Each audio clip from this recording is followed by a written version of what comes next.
bud. It's the great conjunction. It's the big one. I was actually there was a point where I got really, not a point, most of the day I started getting really apprehensive, and then at one stage I was getting really nervous and really anxious.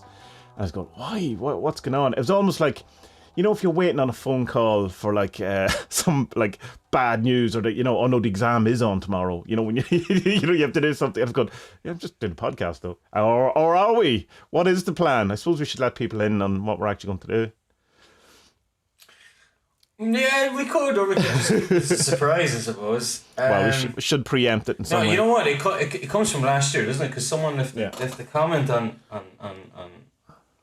Yeah, we're like a year doing this now, so. Yeah. But it's not 52 episodes, but it's a year, because I've missed a few from holidays and stuff like that, and we've both missed a couple. Anyway, someone left a comment saying that it was highlighting the one from the equinox last year. Solstice. What is this? Yeah. Equinox. Solstice. Yeah. Show you how much I know. And because I had wanted to ask you stuff about it last year, but obviously,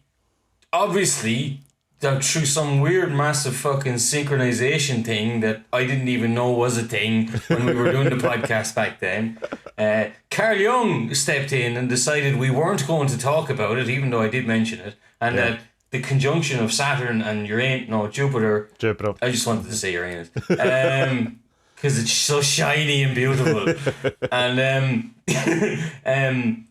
so this conjunction thing is happening, and I don't know, me and Aga have been at each other's throats all week, and so have the kids, and I think a lot of people have. I think it's just that, I think around the 21st of December, just kind of shit comes to a head for a lot of people, because there's the stress of Christmas, and the kids are going to be off school and in school, and then like fucking like shit's kicking off in England with the fucking like look lads, you want to close borders, you know? What are you complaining about? Careful what you wish for. You know, the amount of Schadenfreude is you can just bathe in the boiled piss that's on fucking social media at the minute. Not that I'm doing that, of course. Not really. And like, we have to do something to celebrate it, don't we? So so what we decided to do was that, being it was the big conjunction and biggest thing, that we do some kind of evoking and some actual magic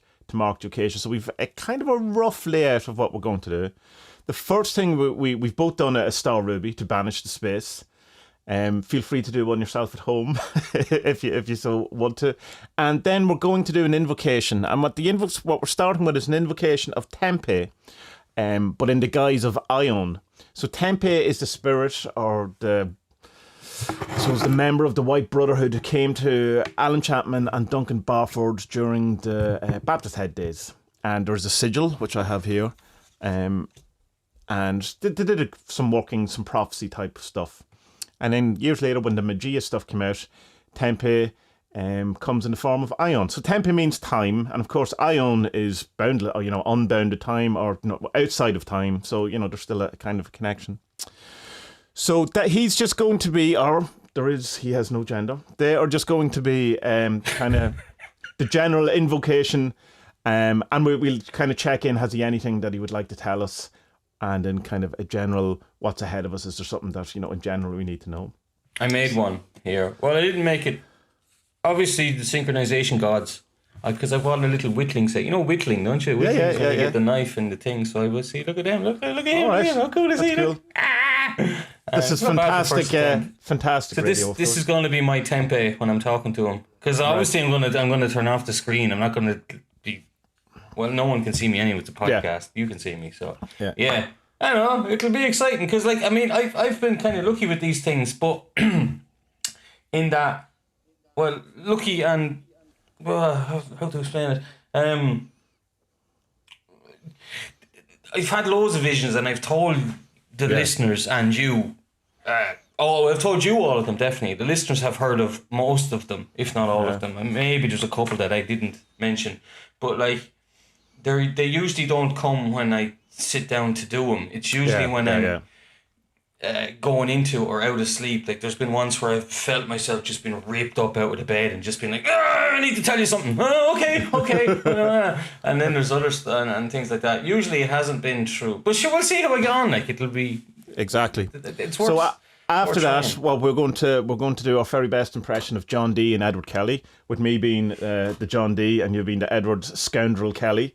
No wife swapping, of course, because this is a Zoom meeting. And what we're going to do is scry the Aethers, or Aethers, if you're from County Loud in Ireland. So recently, as part of the retreats I've been doing with Alan Chapman, there's been a side quest where people have been getting off and scrying the Aethers, and I had a go and failed miserably. It just didn't happen, and it's not that I don't have any kind of trance ability or vision. I'm quite good at remote viewing, as we have seen from the couple of videos. Not world champion by any means, but I understand the process, and I have a sort of somewhat an imaginative visionary capacity, but just nothing was happening. So I said I'm going to put it away and try it with Spud. So that's what we're going to do. Then at the end, being that it is the 21st in the conjunction, and Carl Jung said it's the end of the world today, we thought we'd give him a phone call, Mr. Carl, and see what he's got to say for himself. So that's the kind of the general layout, the plan of what we're about to do. It'll be interesting to see if it goes well. It might work. It might work. I suppose we have to point out that there is an extra ingredient in that Spud had some dodgy mushrooms with his dinner this evening that are kind of, they're not sitting well in your stomach or giving you a weird feeling or something. They didn't look right now. I don't know what it was, and I just. So you were saying there was some sort of like almost blue tinge to them or something that was. Yeah, I found them on the street there, and there was a man, and the man, he asked for money, and I was like no, and. So then I just took him anyway, and then put him in the dinner, and like the kids went to bed really happy. We were watching some Netflix with him there, and then like suddenly like the oldest one, he's like, Dad, would you put on some Pink Floyd? I was like, yeah, man, that's a great idea, and yeah, it's been groovy since then, you know. So pretty mad. He's like 5 and he's mad into like his 70s guitar music. He loves fucking Rolling Stones and Led Zeppelin. It's crazy to see him. Well, let's face it, I mean, it's how are you so cool already? I had to get to like 20 before I heard of these bands, you know. Yeah, I don't think I got into Zeppelin until I was like 16, 17, you know. But like, such is the way. I was a huge Saw Doctor from Bryan Adams fan in my early teens. Not tell you exactly where I'm coming from. Right, so will we just do it then, I suppose? I know, it's too early. I need to tell you about my nipples. Oh, right, okay. Right, this is going to be fun. So I've been telling you about the thing with the hospital and the doctors and this asthma thing sorted out, right? So they're so fucking thorough here that they wanted me to do a CT scan. Yeah, you know the one you lie down and you go into this portal Stargate thing and you go into it. So anyway, I was psyching myself up for this. And I looked up, like, how long does it take? What do I need to do? And you need to take your clothes off and wear a gown and all this thing. If you have any piercings, take them out. And I went, no. Yeah. Fuck. So I had to take out my tongue piercing. I have an ear piercing, the scaffold thing is called. And I had them in my left nipple is pierced. And I've had them for, oh God, I think I've had them longer for... No, that doesn't make sense. I've had them longer than I've been alive. That that doesn't make any sense at all. Were you truly alive until you started getting pierced? Is that? I don't know. I've had them for over half of my life. That's what I meant to say. Yeah. I've had them longer. No, is it? I've had them for longer than I didn't have them. Is that right? Oh, yes, that makes sense. Yes. Yeah. Okay. Yeah. Although the nipple, did I tell you I have a horrible story with the nipple piercing. About mine. I ended up having to do it myself because the no, yours is worse then. Couldn't get it through, and it goes, I'm doing it, bang. Not that I've like titanium nipples or anything. It's just she was just slightly inexperienced. Yeah. Oh no, I was getting mind blown by some young one who had never done it before, and it was during her training, and it was something similar for me. Actually, to be fair, that's weird. That's another fucking coincidence. And so it was in fucking Miss Fantasia's, that place in the dodgy sex shop in Dublin. Where everyone gets their first piercing, and like your one is like screwing it in, and next thing it's just fucking, and like obviously it's fucking sore, and I'm like, I have a woolly hat, and I'm biting down on it because it's so fucking sore. And next thing she's putting on the ball, and it just goes doing, across the room, and she turns around to your man and says, Glenn, what do I do now? And Glenn is there sitting on his computer watching fucking KKK YouTube videos. He was a horrible person, and he had these horns implanted under his head and stuff. He was a weird guy, and and he's just laughing at me, and I'm just in the worst horrible pain. And then I met Aga, and then stuff happened, and then the next morning I didn't have it. And I don't know where to this day we don't know what Aga did with my nipple piercing. Honestly, we haven't a fucking clue, and it was gone. That's all we know. And so then I had to get it done again a second time, and now I don't think I'm gonna get. But like I fucking because it's healing, like it's really itchy. Oh yeah, was that too long to put it back in? Was it? Yeah. It was out too long, and I was just like, it's itchy now, and also because it's itchy, kind of horny because you're touching it a lot, you know. It's fucking awful, Tommy. Like I'm fucking walking down the street, and I'm like, oh god, I'd love some now. You know, as opposed to normally walking down the street going, "Jeez, I'd love something." I know, yeah. That's the thing. Like fucking red-blooded Irish male, fucking want it most of the time anyway. But now it's like, oh my god, you know. So yeah, that's how my week's been going. I had kind of a weird week with loads of things not working and stuff. The heating in the house stopped working. The heating in the office, my new heater, I got it replaced today in Woody's. They were all somewhat friendly. Obviously they don't like when you come back and go, hey, this doesn't work. And at least 5 people had to have a look at it just to make sure it didn't work. Not one of them tested it though. Just had to have a look at it. Just looking at it. Yeah, but then when I got the new one, the same thing was happening. So I assume it's something I'm doing. But like, what can I be doing to on, off? And now it's not coming on. Gas cylinder thing, yeah. I was looking up a thing and saying that some of them can have this oxygen thing if there's not enough oxygen in the room. They lock it. So it's probably I'm probably better off, because I could be killing myself. So I need to get one of those carbon monoxide thing. I'm sure I'm not because it's like. You wouldn't know what if you wouldn't know. You just collapse. Yeah, you'd be dead. No, just open a window. But then it's going to be cold. So I don't. Purpose. Yeah. So I just need to get a carbon monoxide thing. But the room size is literally to the button, the minimum spec. So I could be pushing it on just. Right. But okay. But I got the heating eventually sorted out in the house as well. We've underflow heating, and the guy when we built the house 10 years ago, the guy put it in. He was from Donegal, so this starting well. He put it in, and then had to run away to America for some cowboy reason, and kind of left the job half done. And so we had a number of people trying to pick up where, and because underfloor heating at that time was quite new, all the plumbers, like your general, your toilet sink plumbers, were kind of going, I don't know, I don't know. So it never worked properly.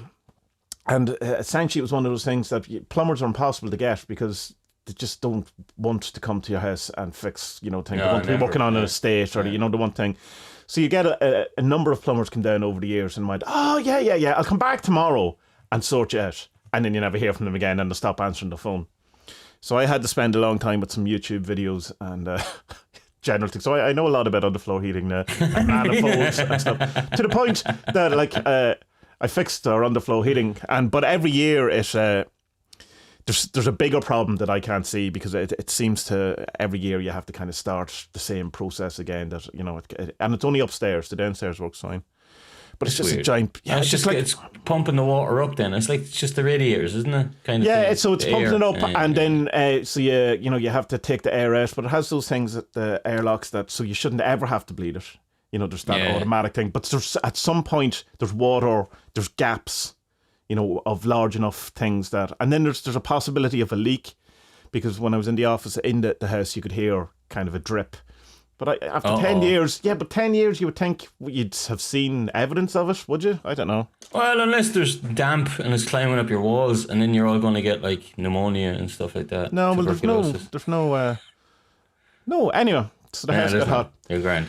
But but it was just one of those kind of things. And then like one of my debit cards, like it's not one I use particularly often, but I mean I know what the pin is. It's the same pin I've had 20 million years. The thing is. Yeah, what is it? Tell the listeners. You can trust them. 1 9. No. And then all of a sudden it decided no, that's not the pin. I was going what? That's weird. That is weird, like, isn't it? That's an odd one. But I can use it in Google Pay fine, so it's not that it's locked or anything, you know. It's just, and you can tap it and do all that kind of stuff. That's weird, yeah. Yeah, so a number of kind of different things like that. Just, but you know what it is, don't you? It's this thing. I mentioned it last week. This thing about the difference between the law of attraction and surrendering, and that like, well, this is what I've come to think it is anyway. It's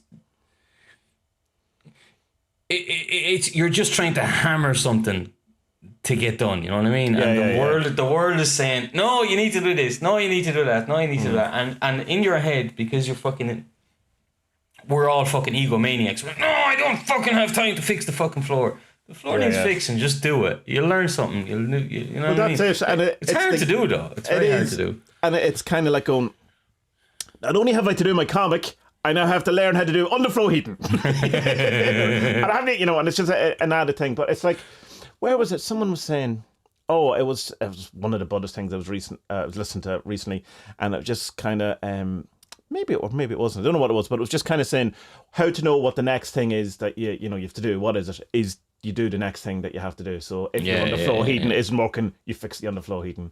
If your baby's crying, you know, you sort out the baby, whatever it is, you know, and you kind of just have to, that's what it is, you know. And it's, again, come back to the whole thing of that the reason why there is dukkha, there is suffering, is because we want things to be different than they are, and you know, rather just like, accept how are you supposed to ever fucking plan it? And then, because like this today I finally put up some of the Christmas lights out in the garden, you know, but I've been wanting to do it since we came back from. But I suppose the answer is now is the time that you do it, you know. Yeah, well, I know, but it's this thing is that like you're trying to do it, but I'm not forcing it. I'll do it. I want to do it today.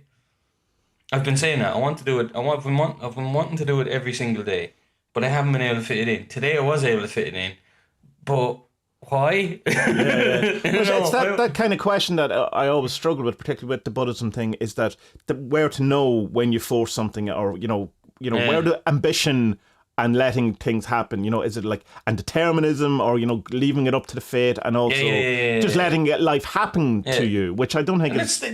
But it's stuff as well as that, like, well, I mean, Crowley had a good thing about it. In he was saying that like you should never force your will on anybody unless it's a child. No, that sounds rapey. You should never. It is Crowley. Crowley. No, because you have to teach them. Is what he meant. You know what I mean? Like they don't know themselves yet, but like don't force your will on any other adults. But bring up children properly was what he was getting at. You know, but like he really followed that advice from himself, didn't he? Plainly, yeah. But like I mean, I was on horse riding today, and like I'm on top of the horse, and I'm showing you actions now. That's what I was doing. I'm trying to pull down my fucking jeans. Why am I pulling down my jeans? I'm getting itchy or something. I was on the horse. I was on the horse, and I was thinking like, but like with a horse, I don't know. Like if anyone's done much horse riding, like you have to show them you're the fucking alpha male. Like you, otherwise horses get very lazy very fucking quickly. So right. Like even though like with a Buddhist thing, you're supposed to be nice to the animals and not eat the animals, yada yada. Okay, I get that. But like with horses, it's not the fucking same. Well, most farm animals, it's not. Like you gotta. Well, no, I suppose in that case, it would be that you have to do the right action, and the right action is to treat the horse the way it needs to be treated to do the. Well, yeah, but like don't be mean. Don't be hitting it for the sake of hitting it. But it's just like, you know, you gotta pull the reins a bit harder to make it do what you need to do. You know. Yeah.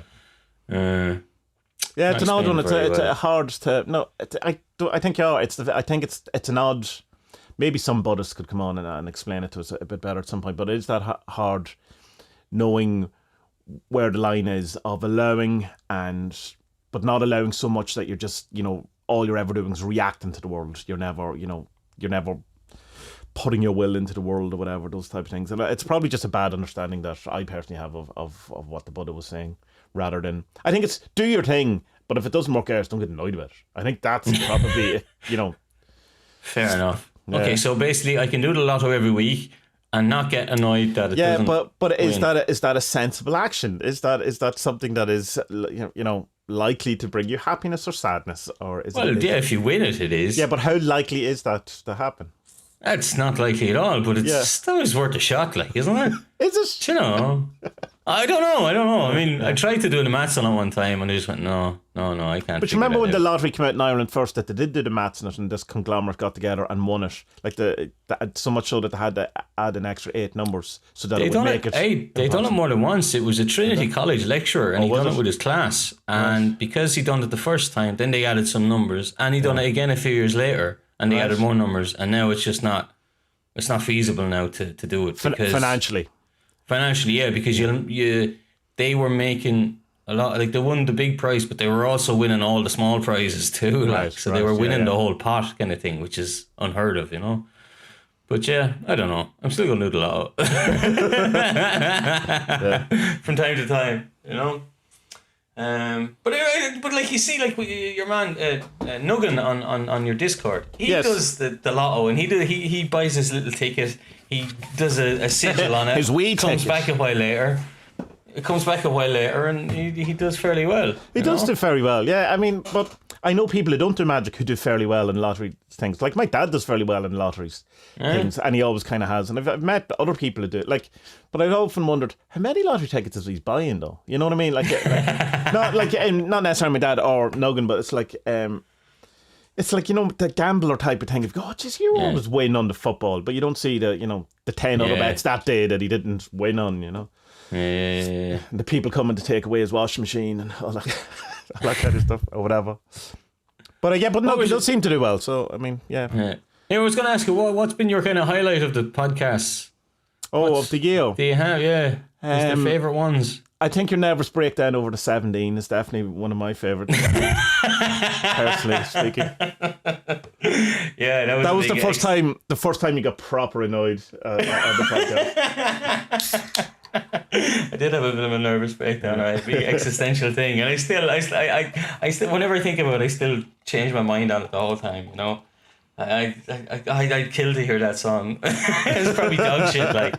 But, I'd say it's not good. I'd put money on it being not good.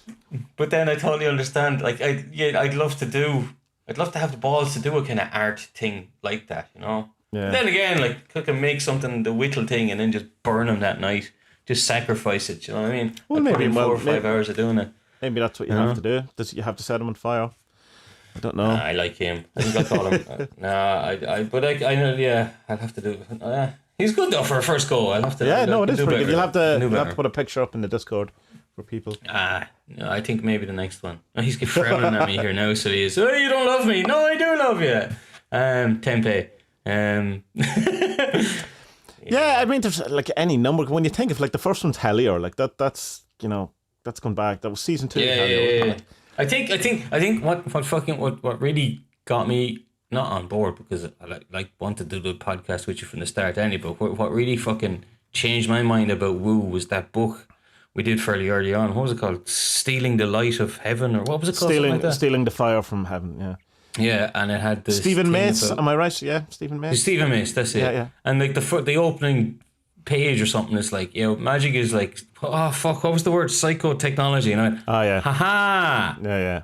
Now I get it. Okay. And then, but then like there was the cum guzzling, which I'm not into. Well, I mean, to be honest, I don't know if I'm into it. We did well for year 1. You know, year 2 is a whole, the whole cum guzzling year ahead of us, to worry about. Did you say goat cum guzzling? Oh my God. Well, I mean, after 2020, you might go, oh, we've had such a shit year. I may as well swallow some cum. You know what I mean? Oh my God. Yeah, put it on a cracker. Anyway. Put it on a cracker. That's what it is. It's the fucking Aion of Aquarius, and the guy is holding. Everyone thinks it's water. It's not water. It's cum. It's cum, right? I was on Reddit earlier on, and was reliably informed on Oracult that it's not going to be Aquarius. It's actually still going to be. It's moving into Capricorn. So it depends on there's 2 astrologies. So no. But which one has the 13? Which is that's just there's the I can't remember. It's like not topological, whatever. There's 2 kind of things, and they're slightly askew of each other. One's going into Capricorn, one's going into Aquarius. But I thought it was where the sun rises in the. I don't know. It's not my area. It's one I did do the Benabel Wen course, and it's really, really good. But you have to keep at it. It's it's not stuff I could retain, because it's so much of it, and you'd have to be practicing it. It's like the tarot. Imagine you didn't do the tarot for a couple of years. You'd forget what the 6 of Yeah, coins. of course she'd forget. You know what I mean? Look, every time I do a divination with herself, I have to look it up. I have no idea what the cards mean. You know what I mean? Not at all. Like, I mean, yours are more Simple. no, you can get a better reading of them because it's more of an archetype thing. You know what I mean? Like when you get Crowley's Thoth things and there's like 15 different images going on, you're like, oh Jesus, what? Yeah. Okay, I better look this up. Or you get the tarot decks where it's literally 6 swords, and you go, all right, that's not helpful. Yeah, give me a picture at least. There's a thing. I was reading a bit about Cuchulainn today, and he had this thing with when he first met Emer, who he fell in love with. They were speaking to each other in riddles, and she said something, or he got a look at her boobs. Oh right, from her dress, you know, he got to see some of the cleavage thing, and he said, "I will lay my sword there." I was like, good man, Cuchulainn. And then she turned around and she's like, "No man will go. No man shall roam that country." Until he kills 8 men. He kills 8 men when there are 9 in a row, or something like that. She sets him these. Is this a kind of an equivalent of Macbeth, that no man born of woman shall kill me? But we have cesarean section. That's not a loophole. See, I got you, Willie. But you knew that. Liam, huh? He was real, wasn't he? Well, there's good conspiracy stuff about him that I used to know, but I don't know them anymore. Oh, that's someone else with some it's royalties. Yeah. The what you call it? Neil Gaiman has a good one about him, about how he owed a favour to the fairy people or something. Oh yeah, it's because he sold his soul, didn't he? To not sold his soul, but owed a favour to Morpheus. And so he had to write 3 plays that are completely like different than the other ones. They're all about the woo-woo land and moo-moo land. Maybe that's where it all comes from, man. Shakespeare started fucking Discordianism. Midsummer Night's Dream, isn't it? Is that what it's called? That's one. Yeah, that's the one in the book. I'm trying to think the name of and extending this sentence so that I'm trying to give my brain neverwhere. No, that's the fucking other thing. Sandman. Did you listen to the audio book? No, I haven't listened to it. It's really good. It's really good. Yeah. It only goes up as far as there, I think. No, it goes to this one after. Oh, we've been listening to your man, John Vervaeke. I've learned how to, He's good brilliant. lad, isn't he? Yeah, he's great. He's a bit intense, though. I had to take a break there for a couple of days. Yeah, there was one, you were saying he did it earlier, obviously, where he starts slamming on the desk. He's really getting into it. It's going, yeah, John, you tell me. You tell, like... I still don't know if there's people in that room. I think there is. No, I'm going to say that there's like the cameraman's girlfriend and the soundman's boyfriend. God, he takes enlightenment fucking seriously, doesn't he? Yeah, Jesus, Mary and Joseph, like... Yeah. There's no messing with... Well, there is messing with him. I'd say he has a good sense of humour, but like he's fucking full on into it. He's great. People should check him out. He's like the anti of fucking Jonathan Peugeot. Yeah, and it's interesting because like, I mean, he's the same college as Jordan Peterson, and like someone says like, well, what did they put in the water up there, like, you know?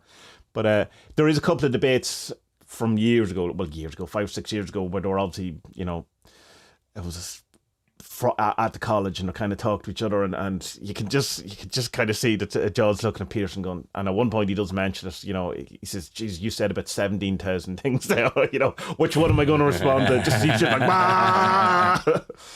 Who says that? Peterson says that to him, or no? Vervaeke says it to Peterson. Well, I think he caught some of that then, because his lectures are very similar. Like, I had to slow down with them because it was just like I felt I wasn't retaining it, you know. Yeah, and the other thing, his voice does not lend itself to 2x or 1.5 in the way some people's voices do. It's not that, like, he's fairly articulate, and it's not, but there's kind of his inflection. There's too much information. There's too much information to be listened to.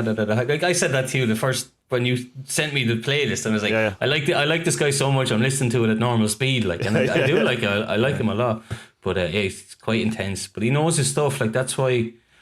Yeah, that's why, because you know yourself, there's so many fucking YouTubers who paint themselves as a fucking expert on something, and they're just not winging it the whole time. This guy's a proper professional with the years of teaching behind him. That's the thing. Like, it's just you can see a big difference with lots of people, because they're just like, okay, this guy's been and it's not that he has the letters behind his name. That doesn't matter. No, it doesn't. It's matter. That he has the experience of hold on. being able to get it across to people. It kind of does matter in a way.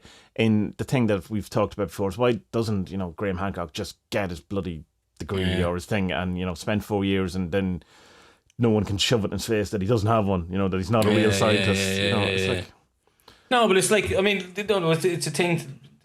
Academic kind of snobbery is like, well, you don't deserve to have an opinion on this because you don't have the credentials, and that's bollocks, obviously.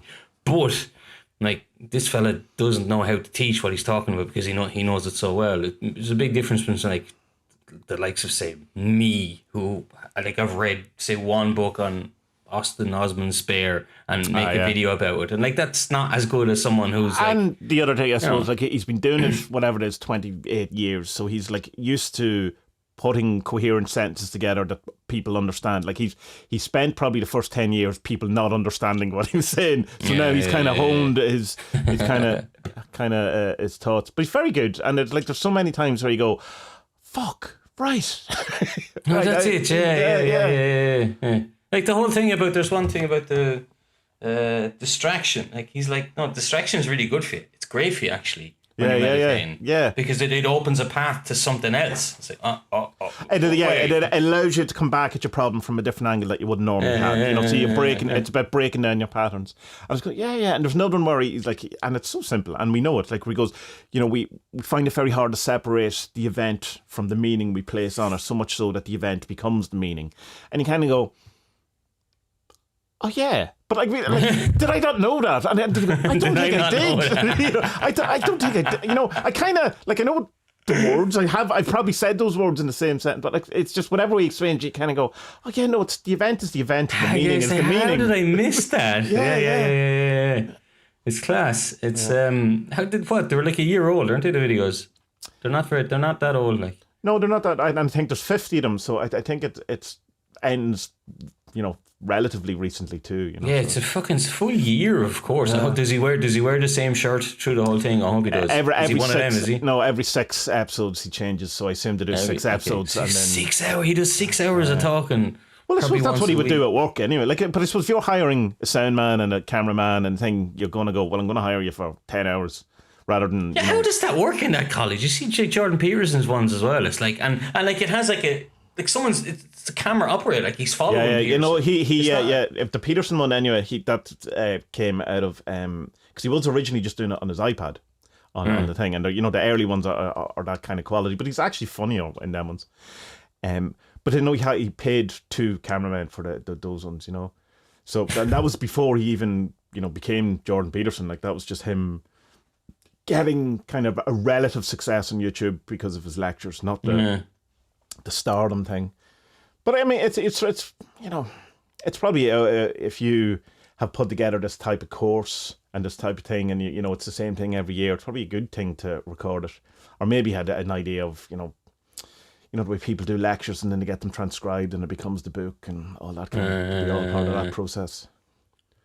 Jesus, I'm glad no one ever did it when I was going to college, because it'd just be me just putting me hang up going, no, that's bullshit. I went to hippie college, so it's not quite the same experience. But I thought the whole idea of the lectures was that you weren't allowed to interrupt the professor or whatever. No, not at all. No, you're definitely allowed. No one on YouTube interrupts anyone, so... I mean, that's a difference between Peterson and Vereinke. Is that how you say his name? Yeah. Well, think of it Verfakey, as in it. Verfakey. So what I used to like about watching Peterson's ones is that he would go into the audience and he would say, well, I mean, you know this and you know this and how is this relevant to you in your life? And then like the girl is like terrified. Shit, what? But like they give an answer. Like I like that. But I used to like that in school anyway, because otherwise it's just boring. You're sitting there listening to a fucking monologue, Yeah.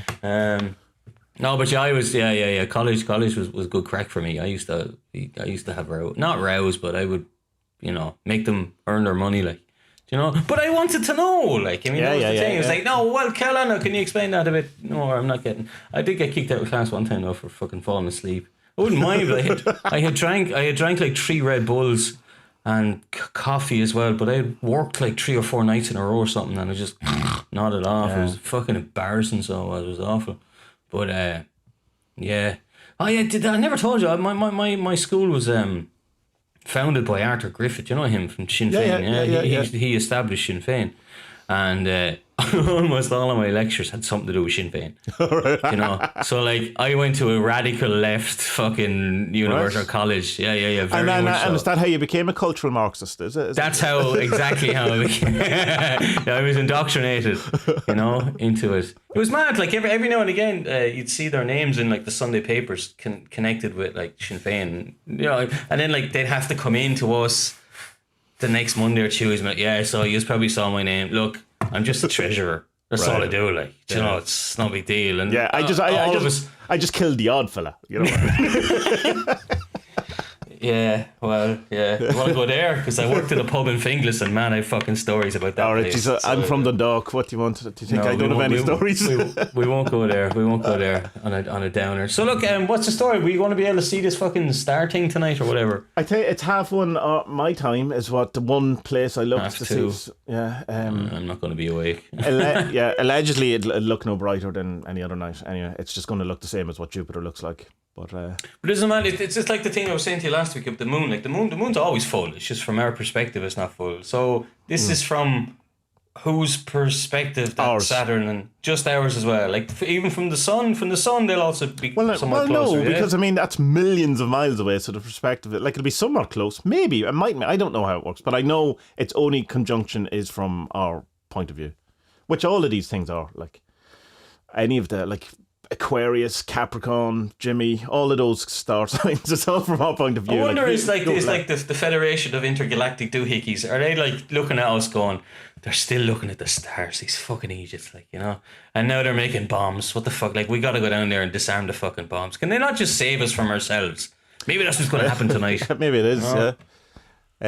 I don't know. Like, I mean, I understand. The star thing. People go, oh yeah, it's, you know, if you go a million miles to your left is completely different. Yeah, but we're machines that make meaning. That's what we do. And so like we've made meaning out of the things that surround us, and they're meaningful to us. So therefore they're meaningful. So well, they are if you give them meaning. That's what I mean. Like the thing. It's there's an event and then there's meaning. Yeah.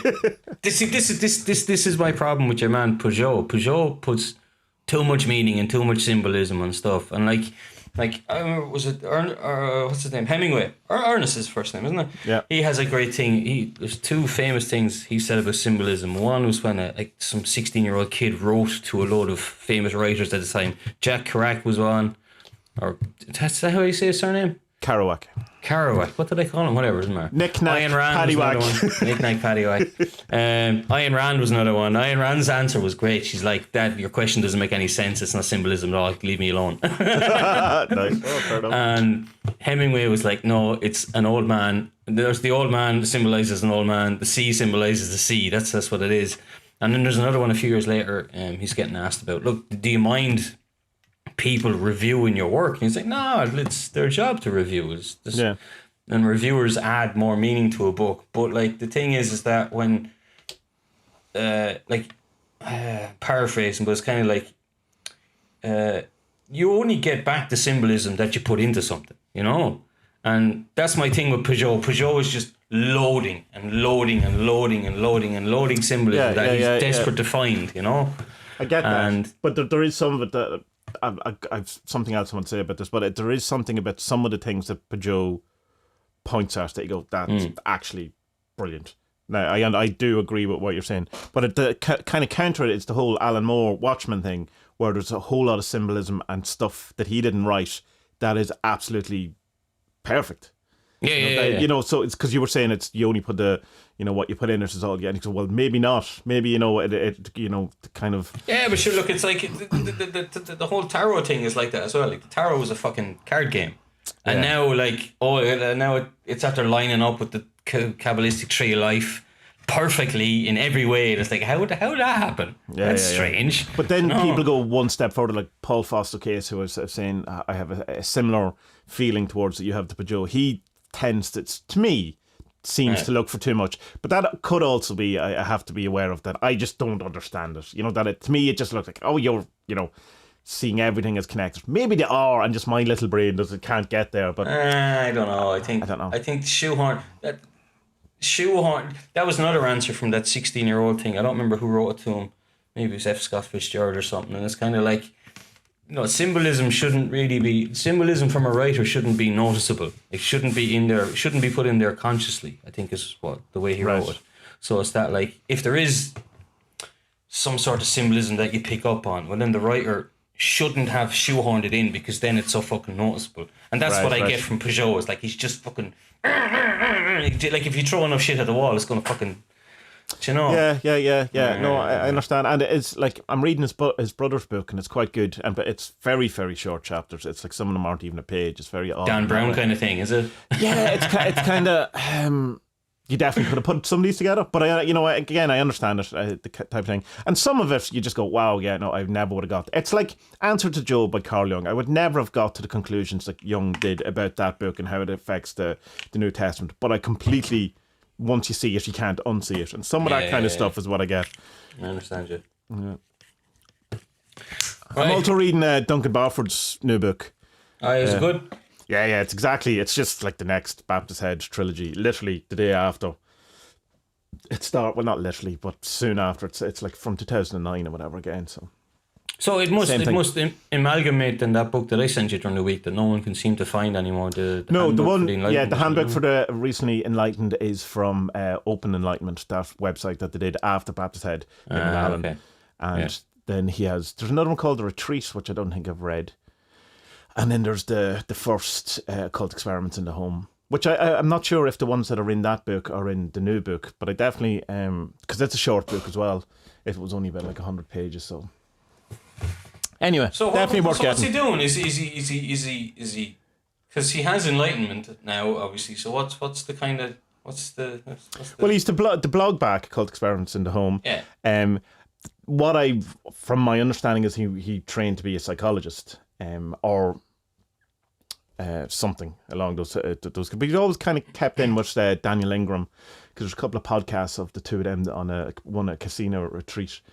Meditation retreat and stuff like that. But he seems to have whatever. Maybe he only needed to go dark while he was studying or something. I don't know, or until he got qualified, and now he can do what he wants, or whatever. I don't know.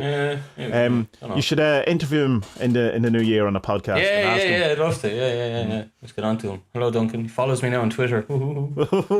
Nice. Right, let's do it. Right.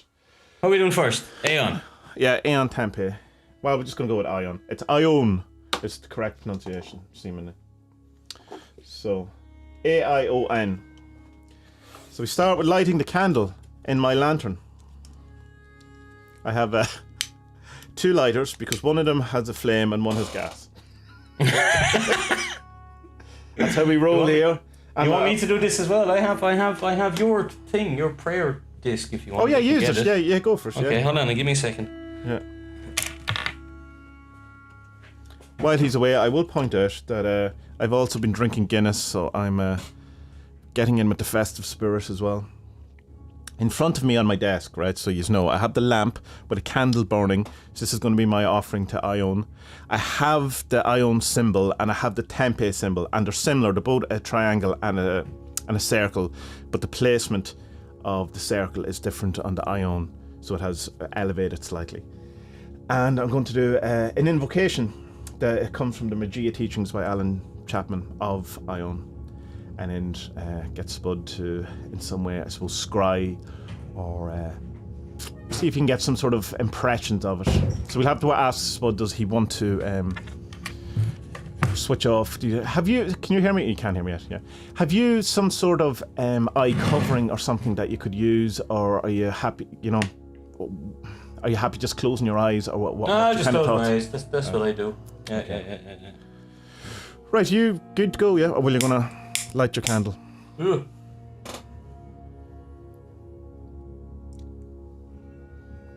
Come on. Don't really need my laptop, do I? So I close that down. Mm-hmm. Put it on the laptop. Hopefully it won't burn. Alright. Try laptop. Okay, so we go into the invocation. After the I suppose you can start getting trancy, get your eyes closed, get relaxed. Okay, I'm going to turn off the video here because it'd be weird. Yeah. No worries. Just don't end the call. Bye. Right.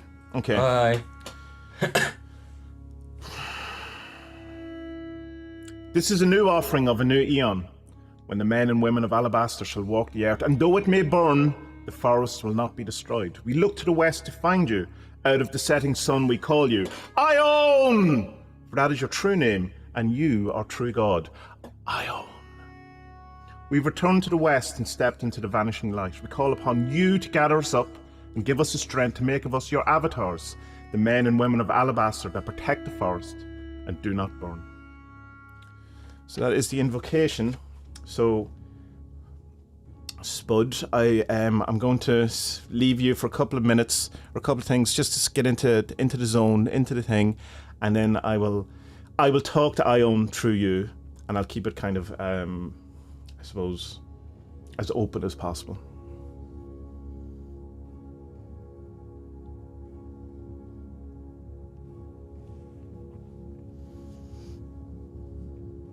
Let's do it again. Yeah? Yeah. The invocation? Yeah. Okay.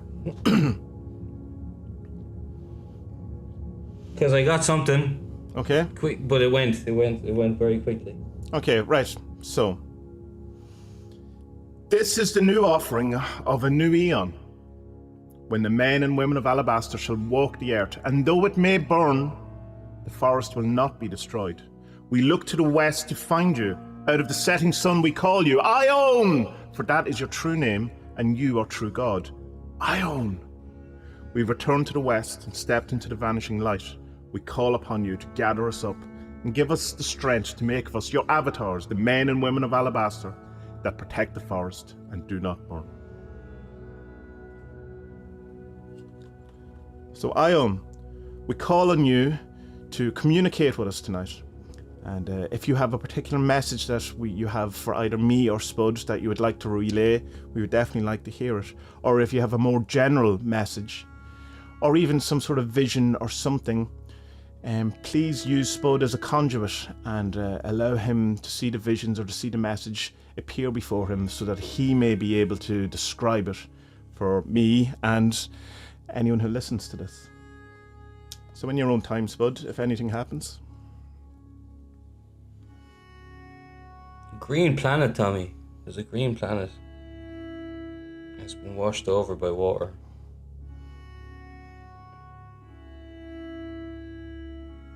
That just jumped straight in there. The first thing I got during the first evoking was how to explain it?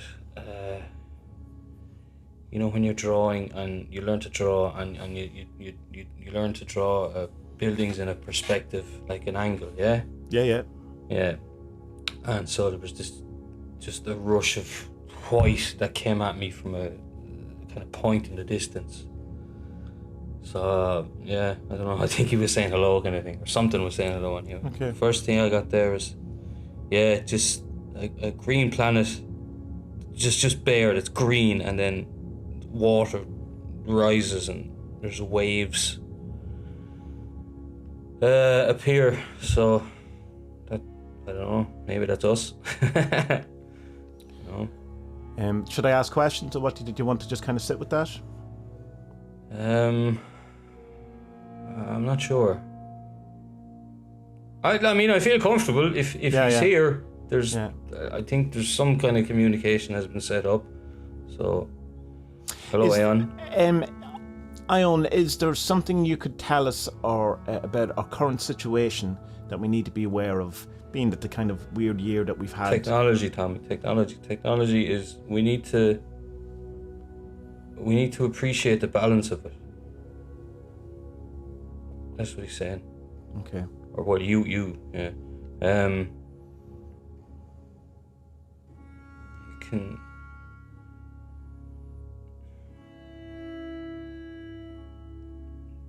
There can be a great benefit of it, from it, with it, but you're focused on too much on the badness of it. People are I can feel my voice changing, that's fucking weird. People are getting dragged down by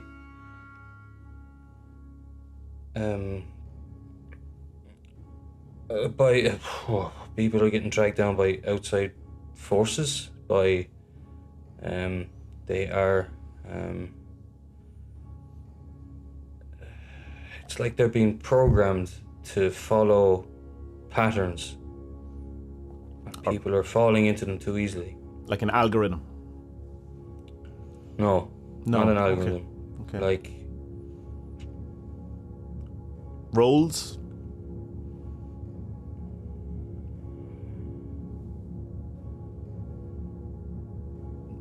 People are being programmed, but not in the way that you're thinking of computer programs. People are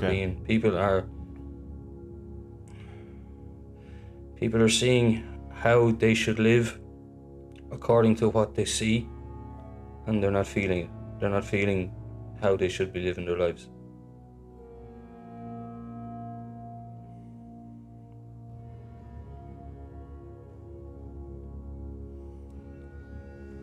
People need more nature in their lives. People need to get to know the earth more. Be kinder to it. It'll be here a lot longer than humanity will be. It was here a lot longer, far a lot longer before humanity came about.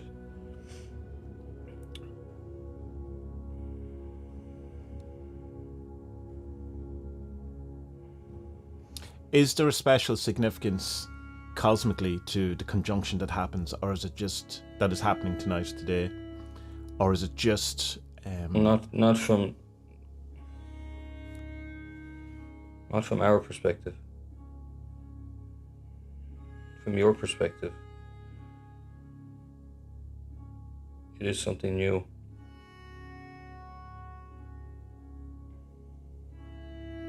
Is this the end of an Aion, or like an end of an era? Depends on the perspective. From the perspective of a human, then time is always changing.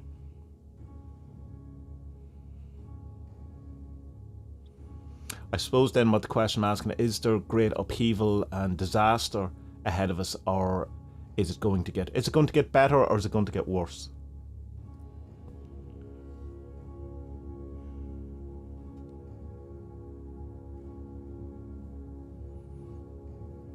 Balance. There has always been bad and good.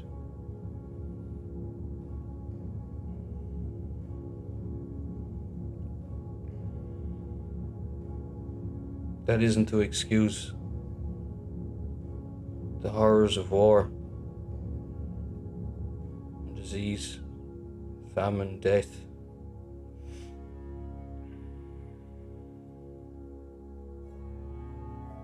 Even what you call the Enlightenment wasn't good for all of the planet. It only became good with perspective and time passing. The same with the Renaissance. What you call a Renaissance only happened in one country. But from your history books, you would be led to believe it was a global phenomenon. It wasn't.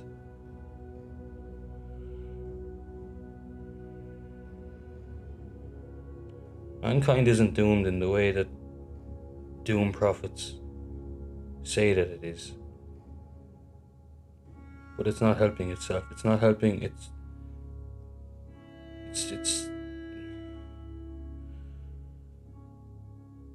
being too destructive, and it's turning away from itself and becoming what it's not supposed to be.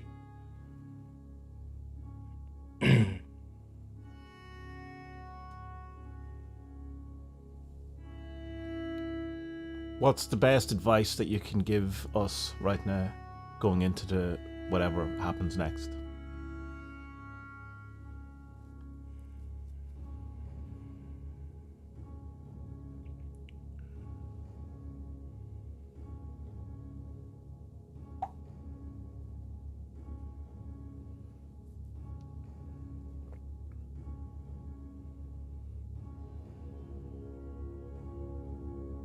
You're all different, but you're also all the same. You're all within each other.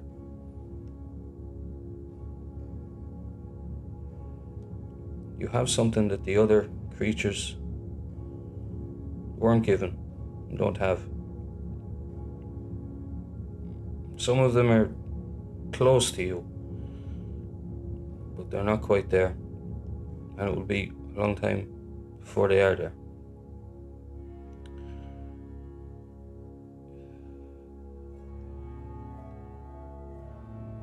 Compassion for your fellow man.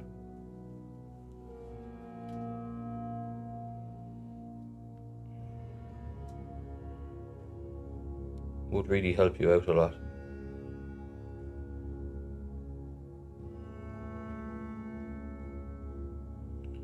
You all have the power to love each other and to look after where you are, but you're not doing it.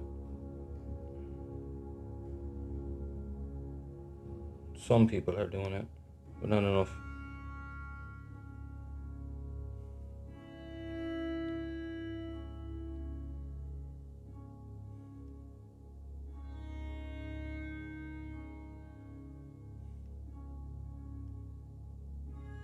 Is there anything that a message you would like Spud to know?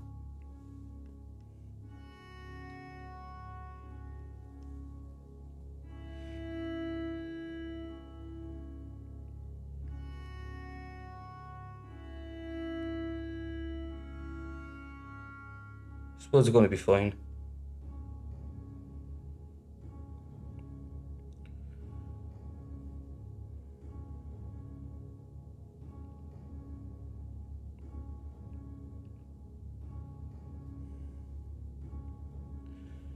Don't be nervous, he says. I'm freaking out here, man.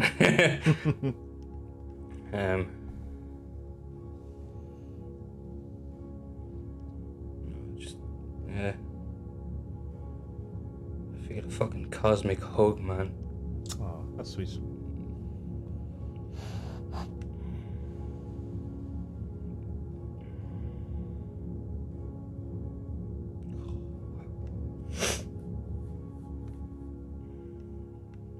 Okay, you want to keep going?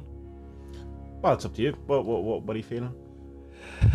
Yeah. I think he's still here. Okay. Aion, have you anything that you could, or that you want to share with me?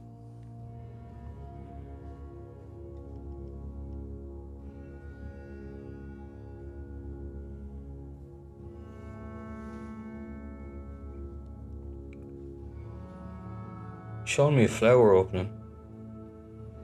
So, obviously, you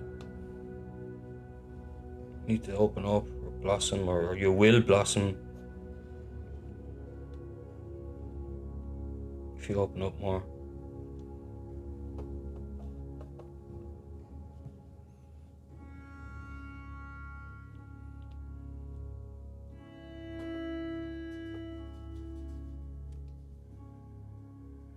Life ain't easy for everybody, not just you. But the good bits are what you'll take with you.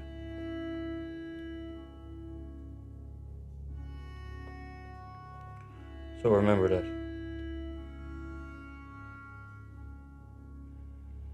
Keep doing what you love. And give more love.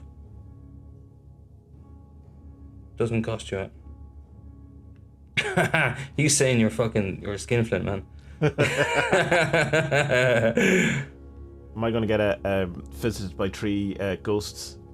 That's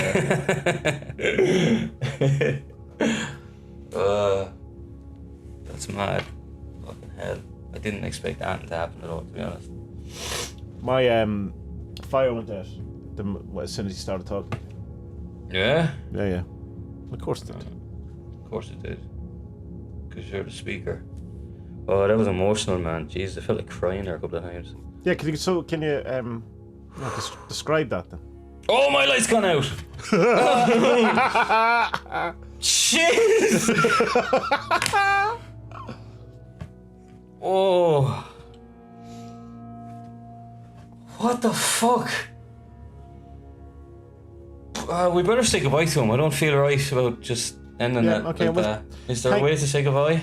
Of course. Thank you very much, Aion, for joining us tonight. That was a wonderful experience, and I really appreciate that you would grace us with your presence. And you're, of course, now free to go. You have the license to depart, and so be it. Thank you. That's me saying thank you, not him. I'll turn back on the video here. That was intense, huh?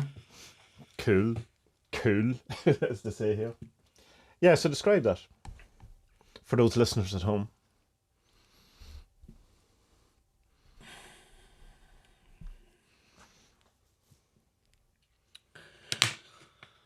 I don't know. You all right? Like, do you want to take a break right now? No, why? Just a bit stuff for words. I could feel it. I said it to you during the thing. I felt my voice kind of change. Maybe you won't hear that, or no. I did. I absolutely did. Yeah. You did, and your breathing changed too. Like you can hear your breathing on it that you wouldn't normally. Very bizarre. It didn't feel like, it's not like possession or anything like that. It just felt that there was. I don't know. I can't fathom or put logic onto that. Like just something happened there. Like we. So you're like, there's no question that happened. Like, not that like, I mean, obviously I believe you weren't making it up.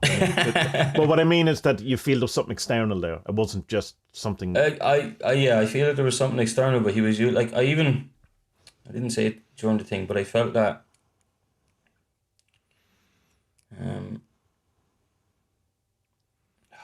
It's something that I used to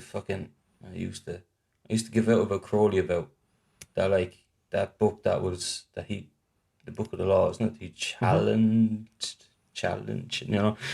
but it's written in his language, you know what I mean? And I felt that when I was answering you, like it was your language. Spud's using Spud's language here. Not Spud's. He's using Spud's language. Something is using Spud's language. So he's using your grammar and vocabulary. So he's not going to use a word you don't know, or a turn of phrase you don't know. Is that what you mean? Yeah. Yeah.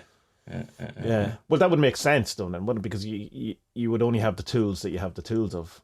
Like he couldn't express. I should have asked him. Could he teach me to be fluent in Polish? Yeah.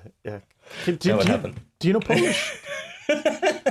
And he's like, seriously, man, call me here to teach you Polish. There's literally goetic demons that were, who are designed to teach you languages.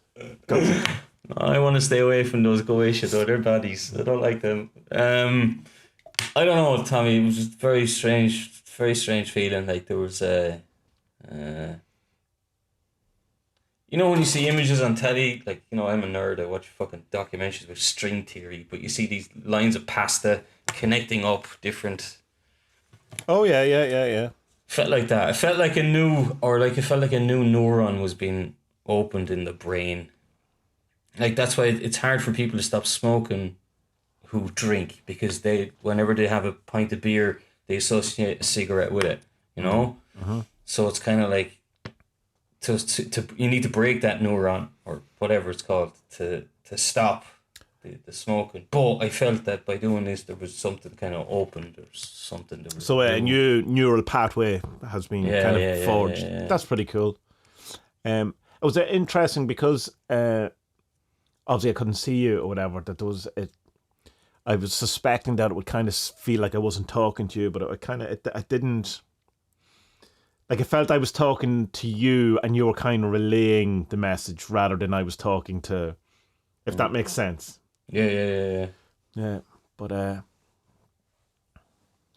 it's interesting though, because it was like, what he said was kind of very kind of standard channeling new age stuff though, like it's like, oh, just love each other, man, come on, Jesus. Yeah, but like when I because I was expecting like, no, what you need to do is you need to do your circle, have a triangle, just gives actual just love each other, man. We know that, Aion, for God's sake. I know. Well, I suppose obviously we do know it, but we don't do it, But it's also probably not having specific questions, being that I like the idea was not to have specific questions, just kind of see where it went. But if we do it again, I would have an agenda, an actual reason. Which is, you're kind of told that though, that don't call up something, just to see if you can, which is, I suppose, kind of what we did there. So we probably, like you said, he's very gracious to. You did have specific questions though. You asked them about the conjunction. Yeah. But I suppose you're kind of in a weird situation when you're doing a public ritual like this, in that you can't. I can't really go, well, I have this thing going on that I really could do with your advice. So I'm just going to tell everyone, about these these insane dreams or whatever it is. You know what I mean? Like we will. We should do it more in private. Yeah. We should definitely do more of them. It was at one point I felt myself shaking and stuff. Like it was very. Oh, the hug! I want to know about the hug as I open another can. The cosmic hug that you got. Was that? Yeah, because all he said was that.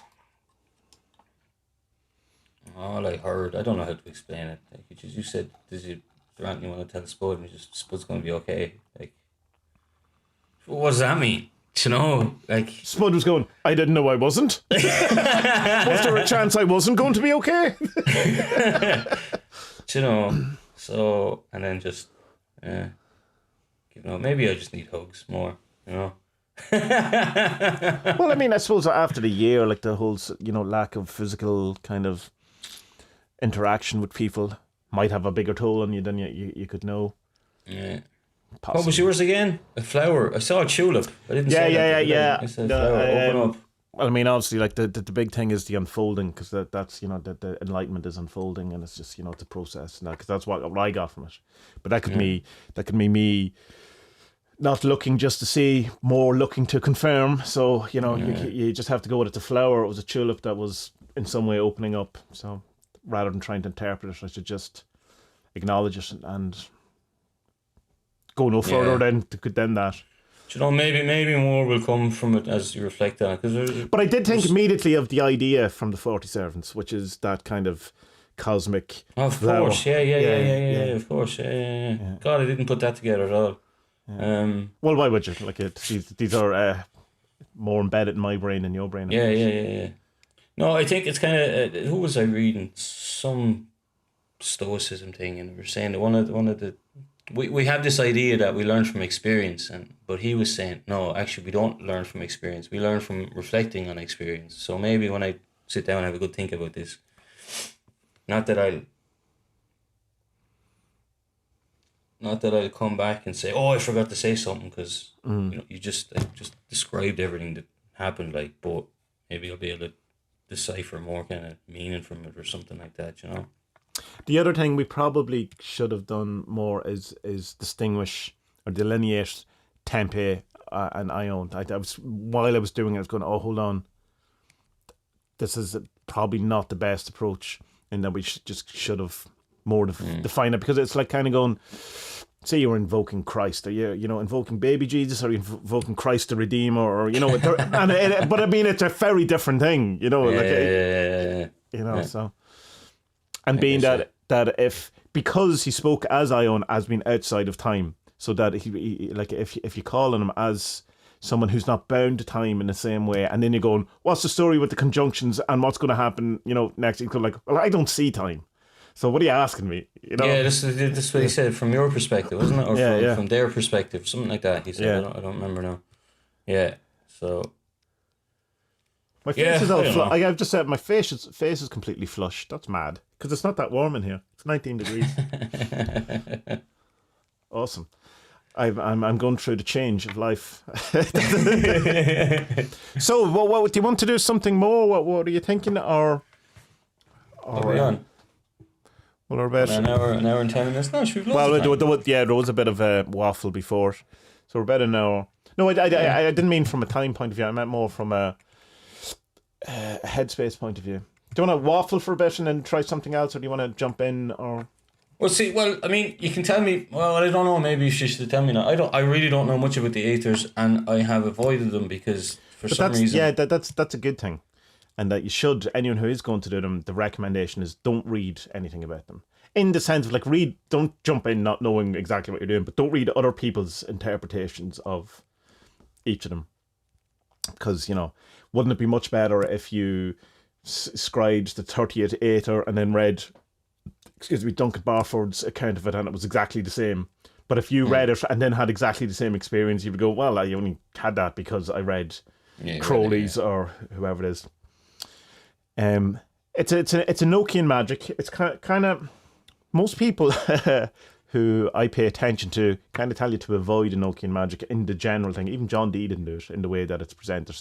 He made the tables and he made the thing, but he never did it in the way that, say, the Golden Dawn did it, as far as my knowledge of the subject, which isn't great, says. But he... Jesus, here, I just realised the lights both went... Your light went out. When did your light go out? My light went out at the end. When I asked, have you something to tell me, my fire went out.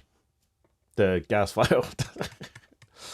That was strange. Yeah, mine went out at the end. It just was gone. I opened my eyes, it was gone. It was there, and then it was gone. That's fucking weird. Sorry, yeah. No, but just still piecing it together, like. Yeah. See, I don't really know much about these lads at all, and so essentially, there's 30 of them, okay? Yeah. And there's, say, 30 degrees, or it's more refined as you go along. So you start in number 30, which is what we're going to do, which is text. And so that is, a place that you go to that is, a higher, you could say astral. It's not astral though, but, it's a plane of existence or a place. And you go, 29, 28, 27, 26, the whole way down to number 1, which is where you meet God. So it's kind of as if you have to, in a sense, travel, go through the thing, do the thing. And most people don't get to number 1 because you can only go so far as you can, go given your... But what happens? Like, do the meditations, do the visions just dry up one day? Yeah, nothing happens. Basically, so you get to the 16 and then, nope. It just doesn't happen. But is it not like, because like the Tree of Life stuff then is that like, well, you're stuck on that one and you just persevere until something happens? No, because, well, you could, of course, but it's not it's not the same type of thing in that it's like, again, this is my understanding, other opinions are available, but that it's not a challenge, it's not a blockage, it's just going, no, that's as far as, it's like, say you're in a company, right, and you have a job and you have a certain qualification, and then there's a job comes up and you're not qualified for it. Yeah. You're just not getting the job. You can go away, do the life thing, do the meditation, becoming a bit more awakened and come back and you're qualified. But you can only get to the place where you're qualified. Whereas the Kabbalah thing is just more, to me, and you can correct me if I'm wrong, it's more of a shadow thing, that it's an obstacle to kind of bowl through, that kind of thing. But it depends on your approach to the Kabbalah. That's my understanding of it as well. Like, well, I wouldn't call it a shadow, but it's that, right, yeah, this is where you are, and to get to the next stage you need to there's a blockage there, you need to find what the blockage is, work on it, and then you'll be able to go ahead. But like also with the Tree of Life thing, like you're not really supposed to be able to get to the top, because that's the Godhead. Well, but isn't that the Magister Tempe? Some people say it depends on whose roadmap you're using. Yeah, it depends on what you're reading, but I think the one that I've kind of stuck with is that, like, it's the Jewish idea of the, all of the Sephiroth are one aspect of God kind of thing, but the top one, or the top even 3, some of them have, it's so profound and so just mental. It's just it's beyond our scope as kind of humans to truly get what it is, But I don't know. I don't know. Obviously, I don't know. But like, I'm supposed to be like, the meditations that I've got as far as I've been to. Oh Jesus, I'm blanking on names now. The first one to the left, not the top one. Not God. Not Bina. Aethyr. Bina. Yeah. So Bina's where you go as you're crossing the abyss, or supposed to cross the abyss. Through that's Yeah. That is this The invisible one. The invisible one. You don't getting see it. spiritual knowledge, isn't that it? Well, it's Kronzon and it's crossing the abyss and all that. Depending again on whose roadmap you're using. Yeah, but the Kronzon thing is interesting because you've asked me about that a couple of times and some other people have as well. But the Kronzon thing is kind of like, it's kind of a, not a cheat, but it's kind of a, but my understanding was that if you want to speed things up a bit, you can say, right, here, you, let's have a chat. Yeah. So you ask him down for a chat and then you fucking ignore him. Silence. Yeah. Yeah, you don't Remain talk in to him. silence. Yeah. And then that's supposed to help you across it, you know. But I don't know. I mean, the last time I did it, I got like the pillars and the man was. I told you about it on a previous podcast, and it was intense, like, but it was nice. You know, it was good. Yeah. So obviously, I should come back to it, but you know, 2 kids, 3 jobs. Podcast. Yeah. Podcast. Yeah. Don't. I should meditate a lot more, like, you know, because it's fucking enjoyable, like, when you. Yeah.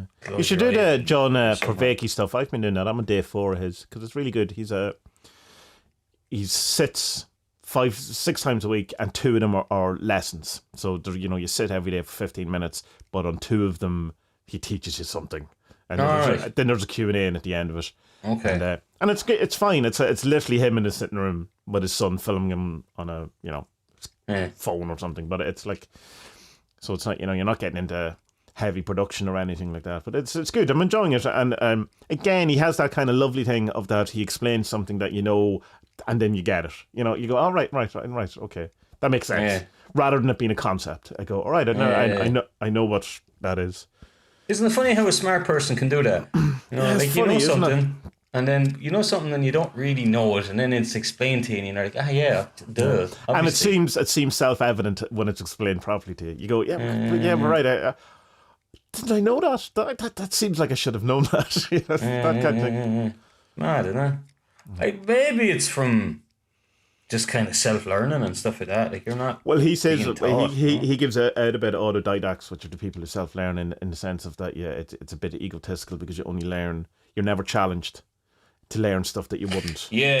He says that even there's one I listened to today. He was talking about. He says that psycho drugs like mushrooms and LSD. He says he agrees that they should be used, but only in a community setting. You know. Yeah. Yeah, you can see that, yeah. Oh, I understand that. Like the whole ayahuasca, like the ayahuasca documentary that I watched was totally eye-opening because everyone wants to do it, but then you're like, you hear this thing that no, it's just a shaman takes it. You're not supposed to take it. Yeah. You know, so I still would though. I'd right this minute, I would quicker let the shaman take it, please. Thanks very much. Yeah, tell me. Well, here's my list of questions. Well, it's a different thing because it's like if you're from the tribe and you have some emotional problem, go to the shaman and they'll be able to help you sort it out. But like, you know, if you're like a fucking cultural Marxist leftist, you know, and you just want to get off your head for like a couple of hours, then whatever, you know. Right, shall we do this then? Yeah, okay, let's give it a try. Right, so what's going to happen is I am going to read out words that don't make any sense. Spud is going to try not to laugh because he finds this thing very impossible to not laugh at. I'm definitely going to mispronounce this because it's impossible not to. I possibly will laugh myself because it's very magic-y, and I'm going to do the best I can. I'm going with the... So... It's the 19th call, which is the thing that you call, it's what you use for all the Aethers, other than you change the word in the first sentence to the Aethyr. There's such an Irish way of, there's no way I can pronounce H's. Did you Aethyr out? Aethyr out, did you? I Aethyr out. It's the Aethyr. So we're going for text, which is the first one. So I'm just going to do it rather than just thing. So let me get into state here.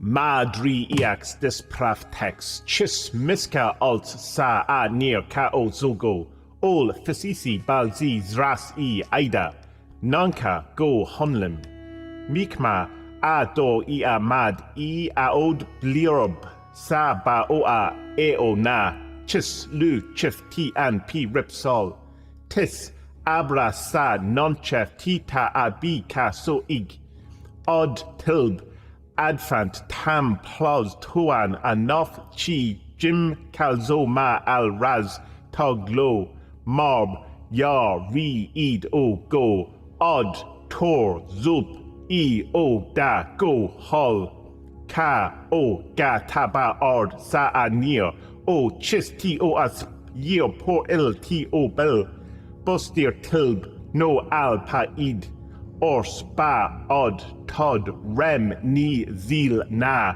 el zap tilb palm g p ripsack o tad quills poas apis li nip p o you cho simp od Christi oas ag tol torn merc qt ob eli ton pad ob til zom as p an od Christi o ag tol torn pa rak a sim cord z dod pal od viv fals la mad od fog t bams o ma o as ko nis bra od a u vox tu nog ors cat bal tu as me tab gel levit mong on chi tilb ors bagel mo o a or o cord z le capi mo x o maxip od ka o casp go sa a bagland p e t an a ta a ba blond o fa org t lo va o im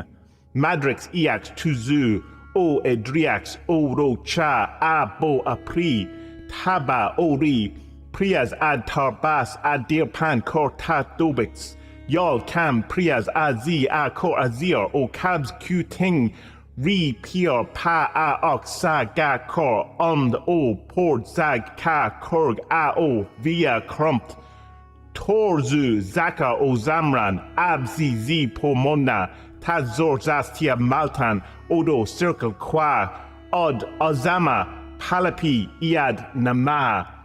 Tagola gremnium advort dunzenial.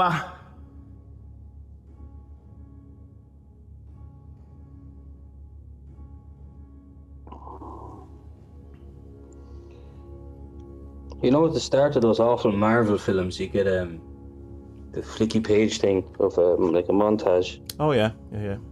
So they got the first thing. It was a blue and this is heads down. Like a blue and yellow flag. You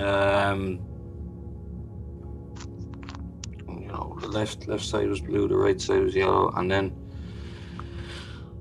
these kind of ancient Eastern cities. A bomb, like a nuclear style bomb, went off. Then there was men fighting with those big ass fucking sabers, the curved ones, yeah? Yeah.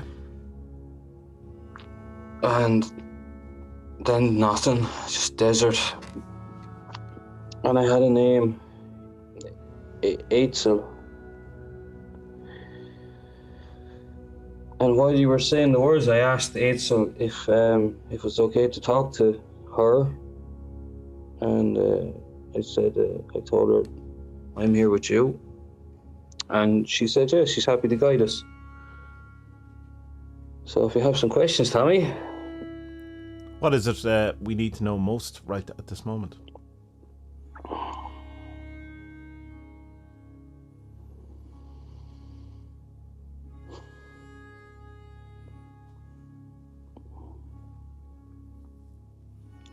You're both in a good place and you're protected. No harm will come.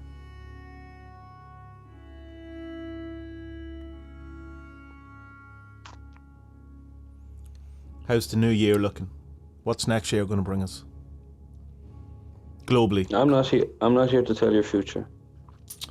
What can you tell me about the past year that I haven't realized?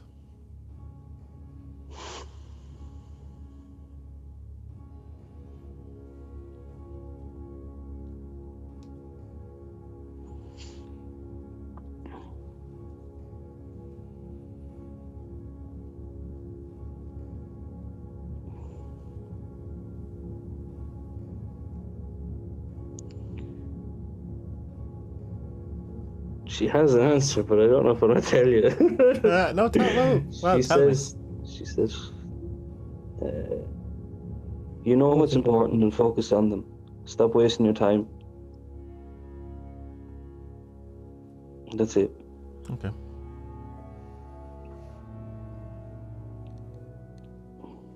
Have you any words of advice for Spud?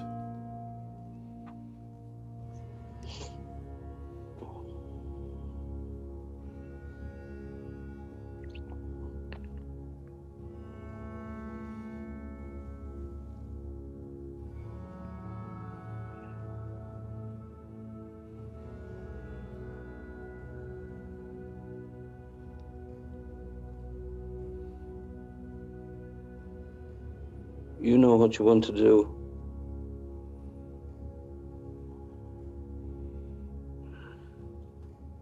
You'll be able to do it.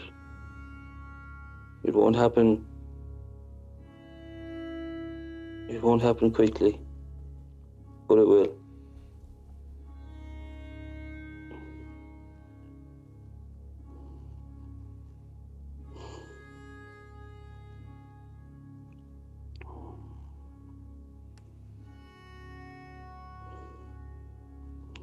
And become a part of your community.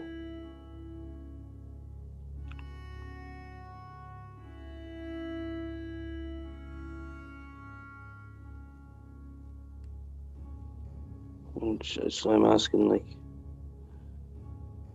does she mean here where I live, or like online community? So does she means here where I live? All right. Just ask her, is there any wisdom that she can share with us, being that I'm not really sure what question is the right way to ask the question.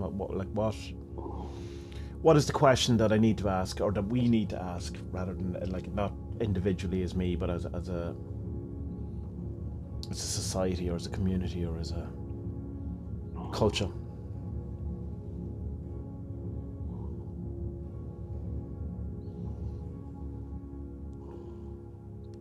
Your idea of political thinking has ground down your ability for greatness.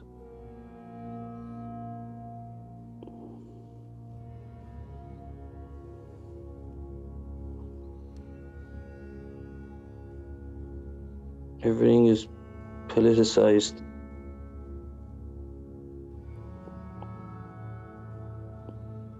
It might be your downfall.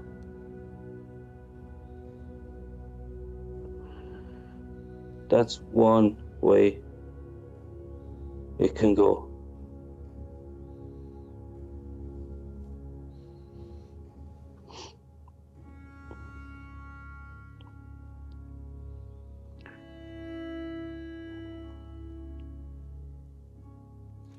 Can you ask her to explain the visions you've seen from the text Aethyr, the explosion and the swords? Is it actual or is it symbolic? And what, if it is symbolic, what does it She says it's prehistory. Okay. Before records, before writing.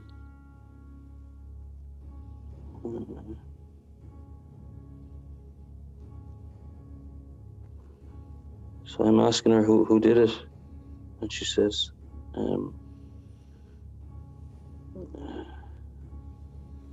they weren't from where you're from, but it led to wars between people from where you're from.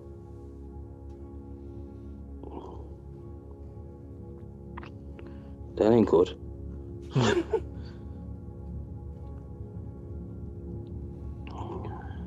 Can it happen again? I'm asking her. Everything is possible, but hopefully it won't.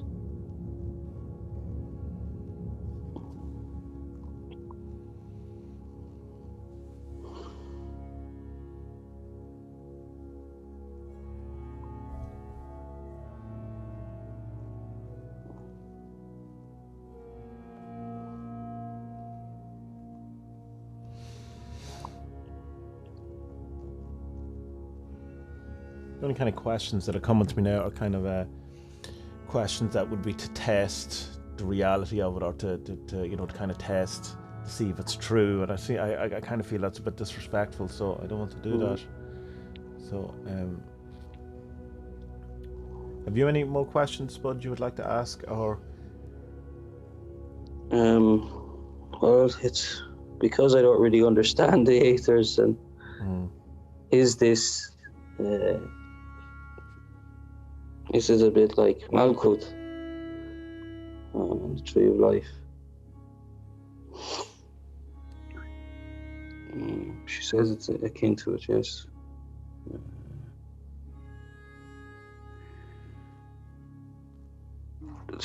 Tommy, maybe I should ask her. Are you tested before you can move to the next stage? Will something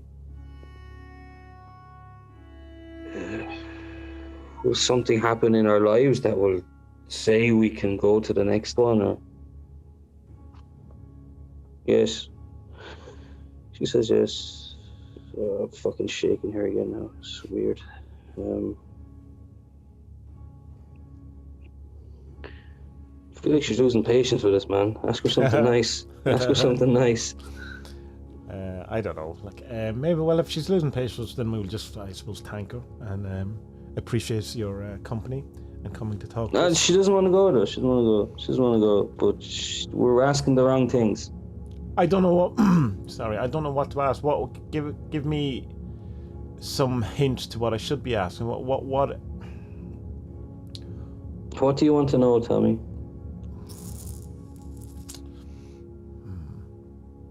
Is it possible to have undeniable proof that all of this spiritual magic stuff is real, or is it always fate-based? Not on your plane.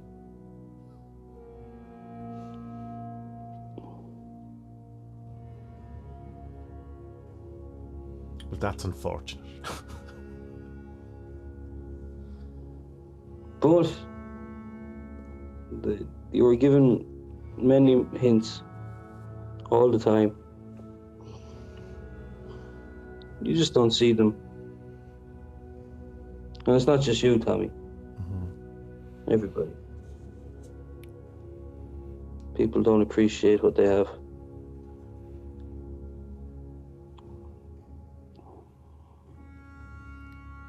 Do you know what the name?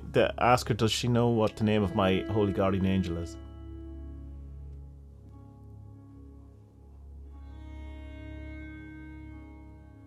She says she doesn't want to tell Spud. She doesn't want to tell me.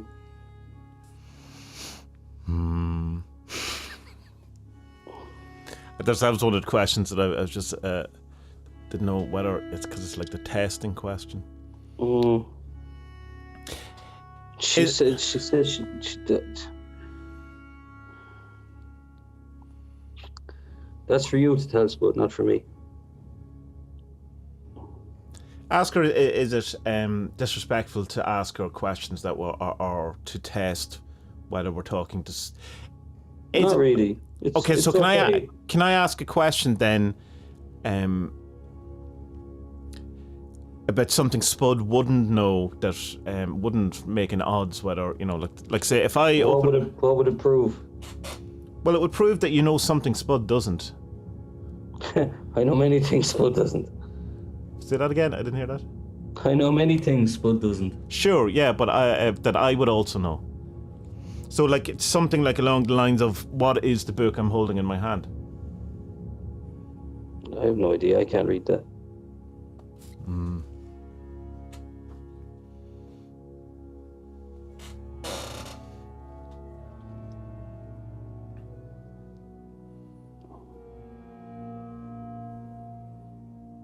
Do you think I'm spying on you, Tommy?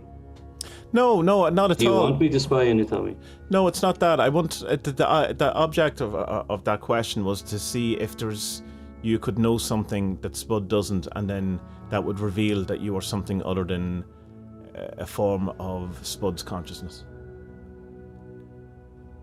That it's in some way to prove or to test the veracity of your claims to be something other than Spud. I understand your question. And If I was you, I'd probably want some kind of proof as well.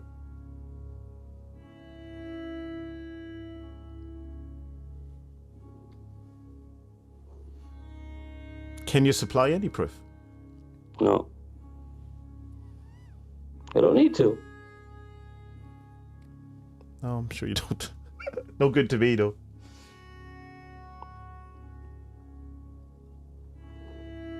We don't do this to be the toys of people who just want to talk. We're here to help people move up the ladder to become to learn more about what they can become. So what do I need to understand or to appreciate or You are all gods. You are all gods. Every one of you are gods.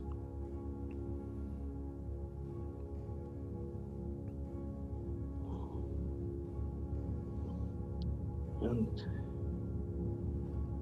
the one above,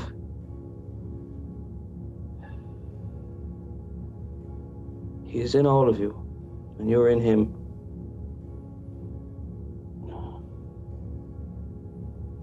Oh, this is weird. Fucking hell, man. It's like something standing on my shoulders here. Oh, she's fucking not happy.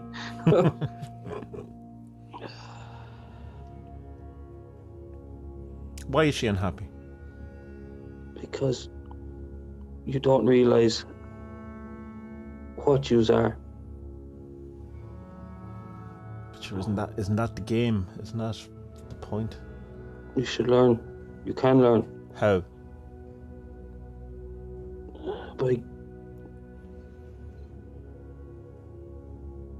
By learning about yourself more. Learning about yourselves. And how do we do that? You all have a soul, and you're all connected to one another. You can feel exactly what any other human around your world right now is feeling. All you have to do is open your mind to it. You close yourselves off, live in block houses, build fences to separate each other. Stopped living in small communities. You don't care about each other anymore.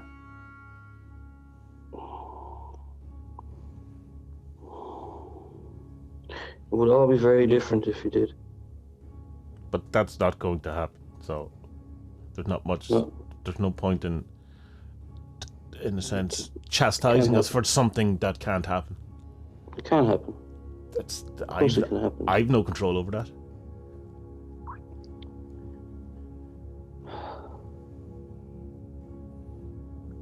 The one is part of the many. All it takes is a snowflake to start an avalanche. You have to appreciate that from our point of view, that just sounds like trite new age nonsense, right? Of course. Yeah. But there's a grain of truth in everything.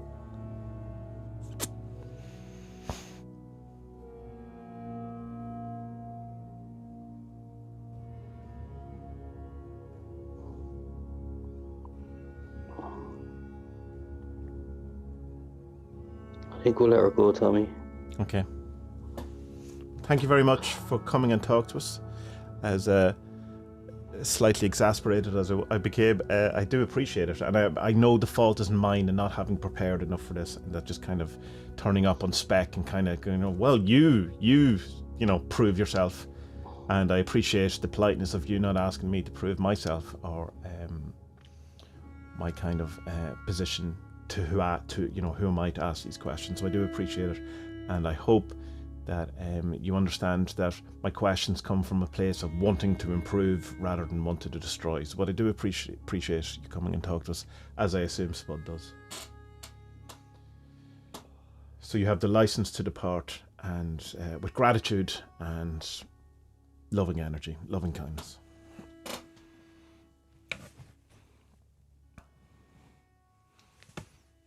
Yeah, stuff. it wasn't as much fun. Yeah, that it felt like, yeah. I just got start getting really annoyed really quickly, and like Yeah, why you got annoyed, why yeah. would I like why Why would I were do you that? getting annoyed with some weird spirit or something? I was like, Tommy, shut up. Go with it, man. Enjoy it, man. No, I felt, yeah, no, but I said it, I felt like it was like something was kind of pushing down on my shoulders there. Were you ever? Asking the wrong questions, we weren't. Yeah, but it was not that, like, the way it was kind of like, I did ask what's the question to ask, and there was no answer to that too. Like, so it's like, it is a thing I've seen earlier, a lack of preparation, but you also, like, I don't know. Maybe these things know we're coming anyway, you know, if they don't live in time, if they... I do think don't know. there's a lot to be said about testing the spirit you talk to. Like, you know, in the sense of, like, if you only know already what I already know, what use are you to me? And if you're no use to me, that, you know, why I don't want to be bothering you, you know, in a respectful kind of sense. Yeah. But then we'd all just be asking for next week's lottery numbers. I was so tempted. Remember, it's going to, I've really disrespectful questions that I could ask you, but it's just, it's that book thing is a thing I've used a number of times where there's people telling me that they're, you know, there was particularly one person who said they were in communication with Lilith, and anyone who ever talks to me is saying that they're in communication with Lilith or working with Lilith. It never ends well for them, ever, that in my experience. Not to say that anyone who's ever worked with Lilith doesn't end up in a good place, but anyone who's talked to me about it hasn't. And it's always like, oh, well, what book is, you know, what have I in my hand? Because it's that thing of what is something that I know that the person I'm talking to can't know, but that if you have a bigger perspective, should know. Yeah, of course. And they never know. Yeah. So, which could be just that it's a stupid test. But from my perspective, it's a good test because, see, you had have said the name of my HGA. Well, I mean, that changes everything, you know, because you don't know what it is. Well, you know what I mean? Like, or if you had you know, and the book, by the way, was Aion by Carl Jung. So, you know, that would, like, I mean, that's a whole different experience. But I know from, say, if you've taken it on, you know, face value or whatever, that if someone came to, you know, rang you up and goes, what book am I holding? You're going, fuck off, mate. Will you? Fuck off. What shit do I give a fuck about? You know, what, you know, I don't care what book you're holding. You rang me. Well, that's the thing, like, I kind of got... Someone rings you. Do you exist? Listen, mate, you rang me. Well, that's kind of the thing I was getting. Like, at first, she was all friendly and happy, kind of like a... The vision I had is kind of like a pixie, angel, fairy type, you know? Yeah. Friendly, happy thing that was like... I felt like I was in the presence of some kind of weird tour guide, you know? Yeah. And she was like, oh, well, this is where this happens, and this is where this happens, and this is where this happens, and da-da-da-da. And it didn't turn out that way at all, like. Yeah, but you see, the problem I suppose I have is that the questions I have are that I want to ask God or Aion or any of these things are the questions I ask, and they're they're the questions that you get to kind of, oh, you know, you're all... I know, sure, look, I've gone through the same thing with the HGA, but you always, like, you do a divination with them or something like that, or you try and get a message, and just the message you usually get back is you're on the wrong thing, you're barking up the wrong tree, or you're, you know... Then who is the person you talk to for those questions? I suppose that was probably one of the goetic guys. So, oh yeah, I have the answers. Yeah, they're in the suitcase over here. Come on, lads. Oh yeah, proof of magic. Oh yeah, here we go. Oh, and now I own you. Yeah, yeah, that's the thing, like, you know. Yeah. But I suppose, like, all these positive entities, I suppose, like, you know, any book you kind of read on them, it's It's all fucking peace and love, man, isn't it? You know. It is, but there's a thing Stuart Wilde always talked about, and I know I bang on about it, but he's because he was a spiritualist at one point, because he just kind of tried everything, but he got really get into it. It wasn't kind of he just did it for a laugh, a couple of weekends. You know, he really when he went to the churches and he did all the thing. How are we for time? We good? No, I'm fine. I'm just seeing how much space is on the thing. That's all. Go ahead. But he was saying like, right, we're fine. I could talk to your dead husband. But he didn't know anything. You know, he didn't suddenly have any kind of revelation. And he says, they would all talk in this kind of nonsense, equivalent new agey, we're all one of them. That thing, like the one of the many and all. And it's like, but it doesn't mean anything. And it's like, the same, like we were talking about Pajot. And we're just going, he looks into so much. And you go, well, from my perspective, it looks like you're just over-analysing things. But maybe I have the wrong perspective. And so maybe all of those kind of, as I say, trite new age things might be all true, but they're not helpful right now in the situation where I'm at, because they just sound like something that you would say if you didn't know what to say, or didn't have actual, insight or whatever. Like that's like, just so I know, just to be very clear, I'm not saying. I'm saying the person you were talking to. I'm not saying you're doing it. Yeah. And if you don't know more than me, what it's like you don't want to be, that thing we've talked about before. You don't want to be the most intelligent person in the room, because that's dumb, right? It's a dumb thing to be. Yeah. And if you're talking to someone who's, if you're. It's like when you read the Old Testament, you go, geez, I'm a much better person than God is. And you go, well, I'm definitely not joining this religion. Or, you're talking to a spirit, and you go, well, I've read more New Age books than you have. So. Yeah. No, it's the thing of like you going into a fucking, going into a guitar shop and talking to the guy who works there and getting advice off him because he knows his shit. Rather than just asking your mate who bought his fucking second-hand bass guitar the same day you bought your second-hand guitar, Yeah, but if you went into the guitar shop and said to your man, how do you pick faster? How do you do your pedals? And he goes, I don't know, and you go, well, what use you? I already don't know. Yeah, exactly. No, I understand you. No, I know why you were being aggressive. Like I get that. I totally get that. But it was interesting that I got very quick to it, because I wasn't that kind of just. Not, I'm not saying I was possessed. What was supposed to happen? Like I don't know. Well, that's the other thing. It was kind of going like, right, here we are again, and I don't really, the questions I want to ask, that the question is, well, can we approve this? Can we thing? And it's like, no. I think, well, right, bye. That's kind of, so right, and then you said, well, she doesn't want to leave. I go, right. Well, let's have you then, But I don't know. It's probably disrespectful. She'll not come back. she might come back to you. She seemed to like you a bit better than she liked me. Although she seemed to like me fine. It was me. So to recap.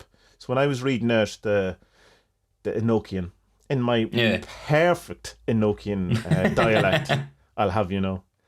What was going on? What was? Because I know you went. So the first thing, like fairly quickly, I saw a flag billowing. It was blue on the left and white. Blue on the left and yellow on the right. Is there a flag? Have we a flag? Swedish flag's blue and yellow, isn't it? No. Fucking Tipperary. I don't know. Yeah, a GA flag. Tipperary was wiped off the fucking planet thanks to a nuclear bomb. Well, I mean, well done. Yeah. It's interesting that I said it was pre-history, which means that we've had nuclear weapons before, and... Yeah, but she said it was from someone outside. It wasn't made by the locals, wasn't it? Oh, right, yeah, because it was getting hard to hear you at one point. But the locals ended up in a war because of that happening. Yeah, that's what it was.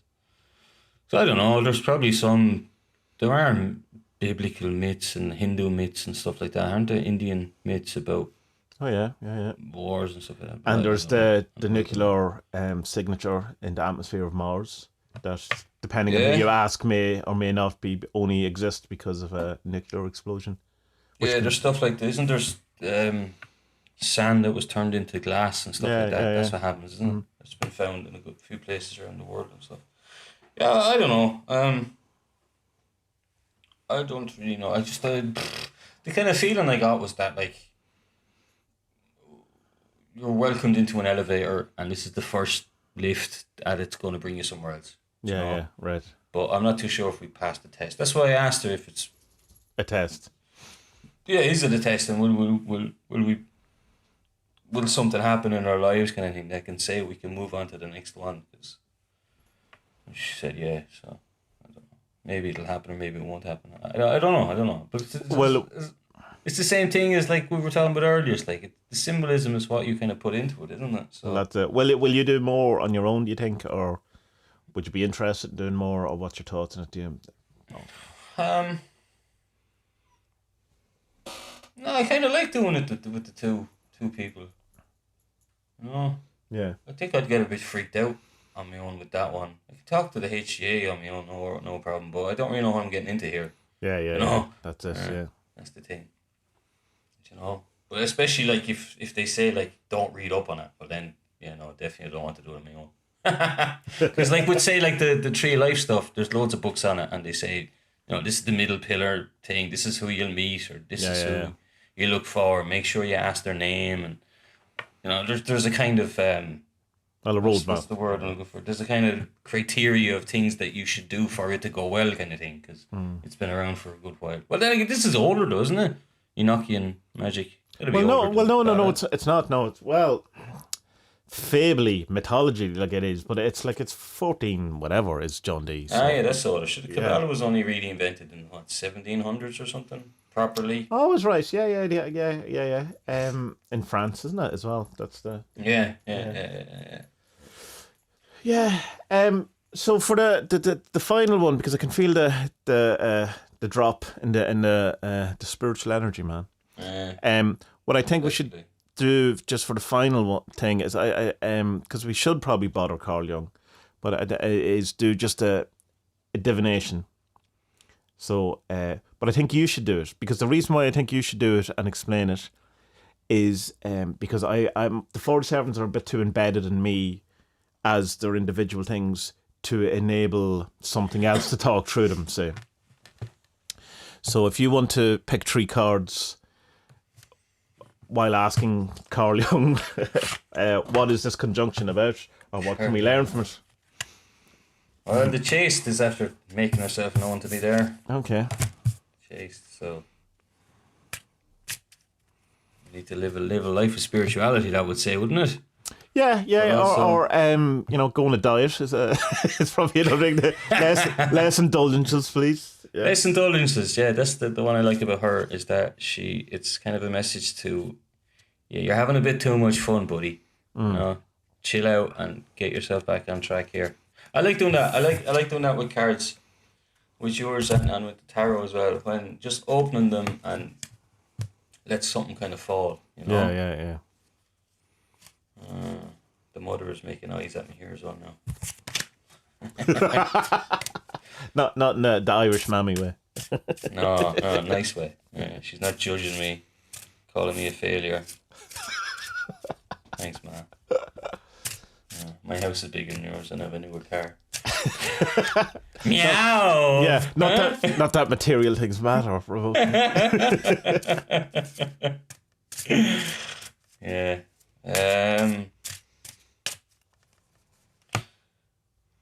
What do we do here to get his attention, Tommy? Well, the thing is, I always go with the Grant Morrison thing of you surround yourself with stuff. So I have all my Carl Jung books in front of me. Well, you know what? I know, speaking of my ma, I know that she has sent me a few Carl Jung books for Christmas. Right. So they're upstairs. But they're in wrapping paper, so I can't open them, obviously. Christmas presents. Well, I'll do the channeling thing, and I'll send Jung to you. So the question we're asking is, what is the conjunction, right? So what do we need to know about this thing? So, Carl, big man, trying to get your attention here. Yeah, I promise that I'll be more polite than I have been. I'll be in better behavior. The good thing is that I know you existed, so I'll not ask you any questions. So the question is, we're going to draw 3 cards. Spud is going to draw 3 cards from the deck, the 47's deck. And if you could try to, in some way, help us to understand this conjunction, because it is something that you wrote about in your final book. So it's something that was on your mind as you were dying that you needed to talk about. So if you could, in some way, help to explain it to us, or the significance, or the symbology, or whatever is the proper question to ask there.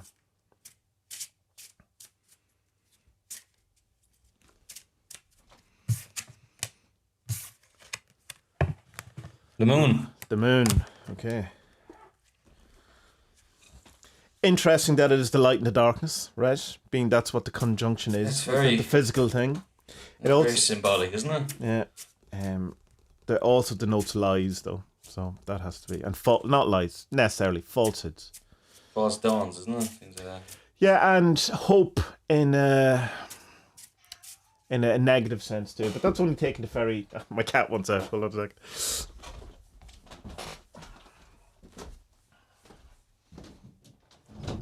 Cat's obviously scared of the moon. Cat's scared of the moon? Cats aren't scared of the moon. No, cat's obviously not a fan of Swiss people, obviously.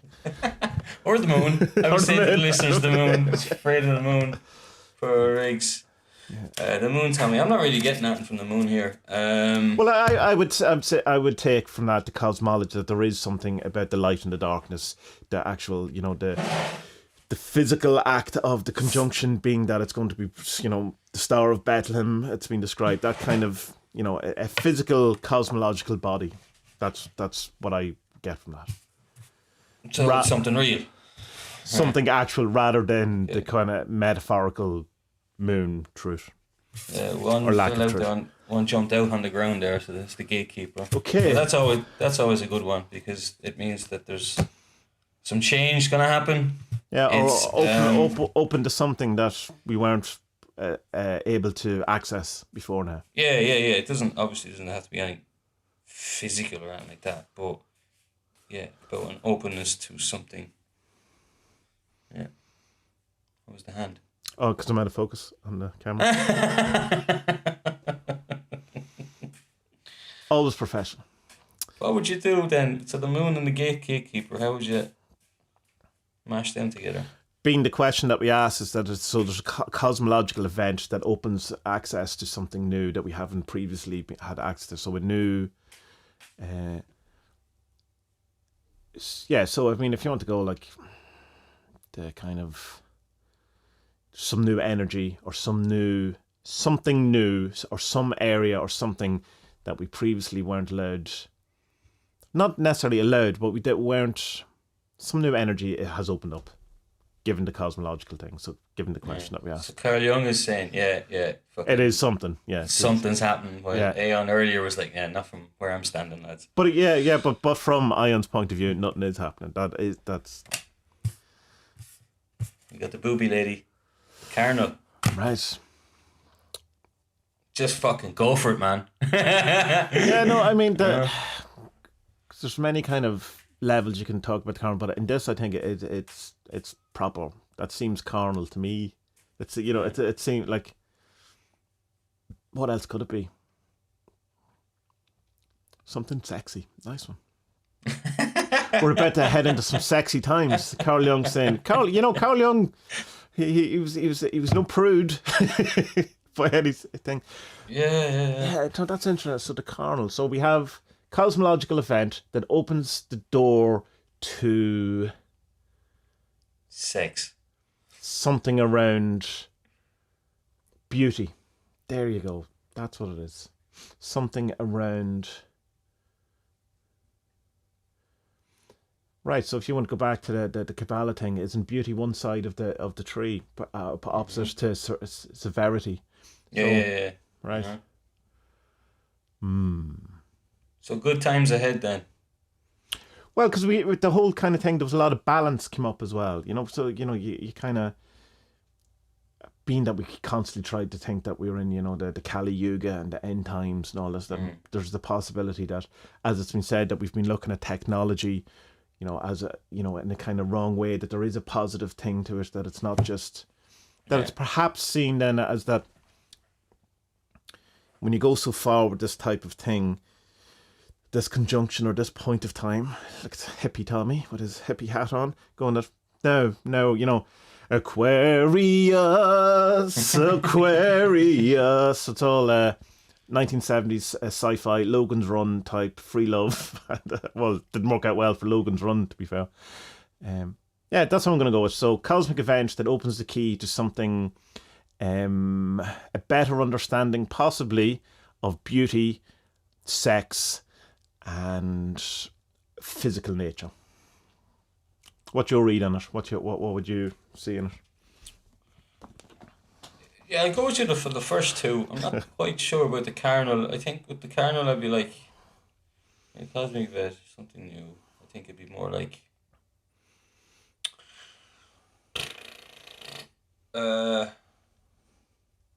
knowing, getting to know or knowing ourselves a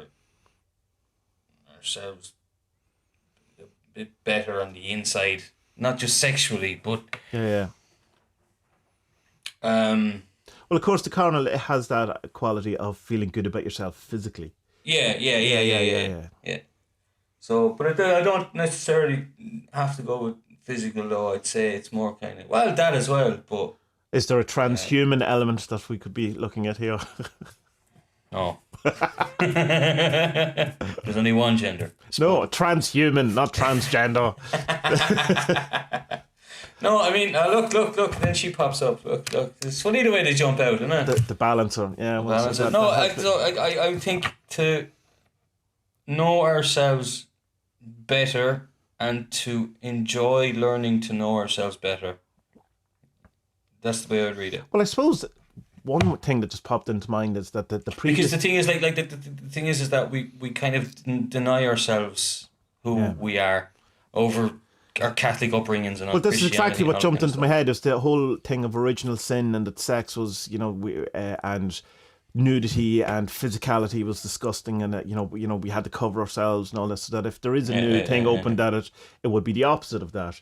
Not that because I would never see her as a nihilistic kind of love and just fucking sex and orgies and all that kind of stuff. It's just that sharing your body with who you love the most, which should probably be yourself, really. Yeah. And others then after that, I like cheating as well. I like pulling out an extra card every now and again. Just to fucking put a cherry on top, and then well, isn't it interesting? Hold on. Isn't it interesting that the card that popped out at the beginning was the chaste, and then we go cosmological event, new opening, the carnal. Previous was the chaste, which is in some ways the opposite of the carnal. Yeah. And then we have a new thing that brings out, if we wanted to look at it from the kind of the Christian Aion, which, Carl Jung does talk about in Aion, which is the two, it starts off the Christian thing, then the Antichrist, and this is the new Aion, then we would be... That's mad, huh? That's mad. Let's go full Jonathan Pajot on this. Yeah, absolutely. Yeah. So she's here in front of me. She was the first one. That's the old age. And we have the cosmological event thing. And this will bring balance. And you did bring in the mother as well, which would be the opposite of the kind of, as we have seen, the patriarchal religion that we've had for the last 2,000 years. Yeah. Oh. So we're going to bring balance to the world, Tommy. We have heralded in the new Aion. Yeah. Bye-bye.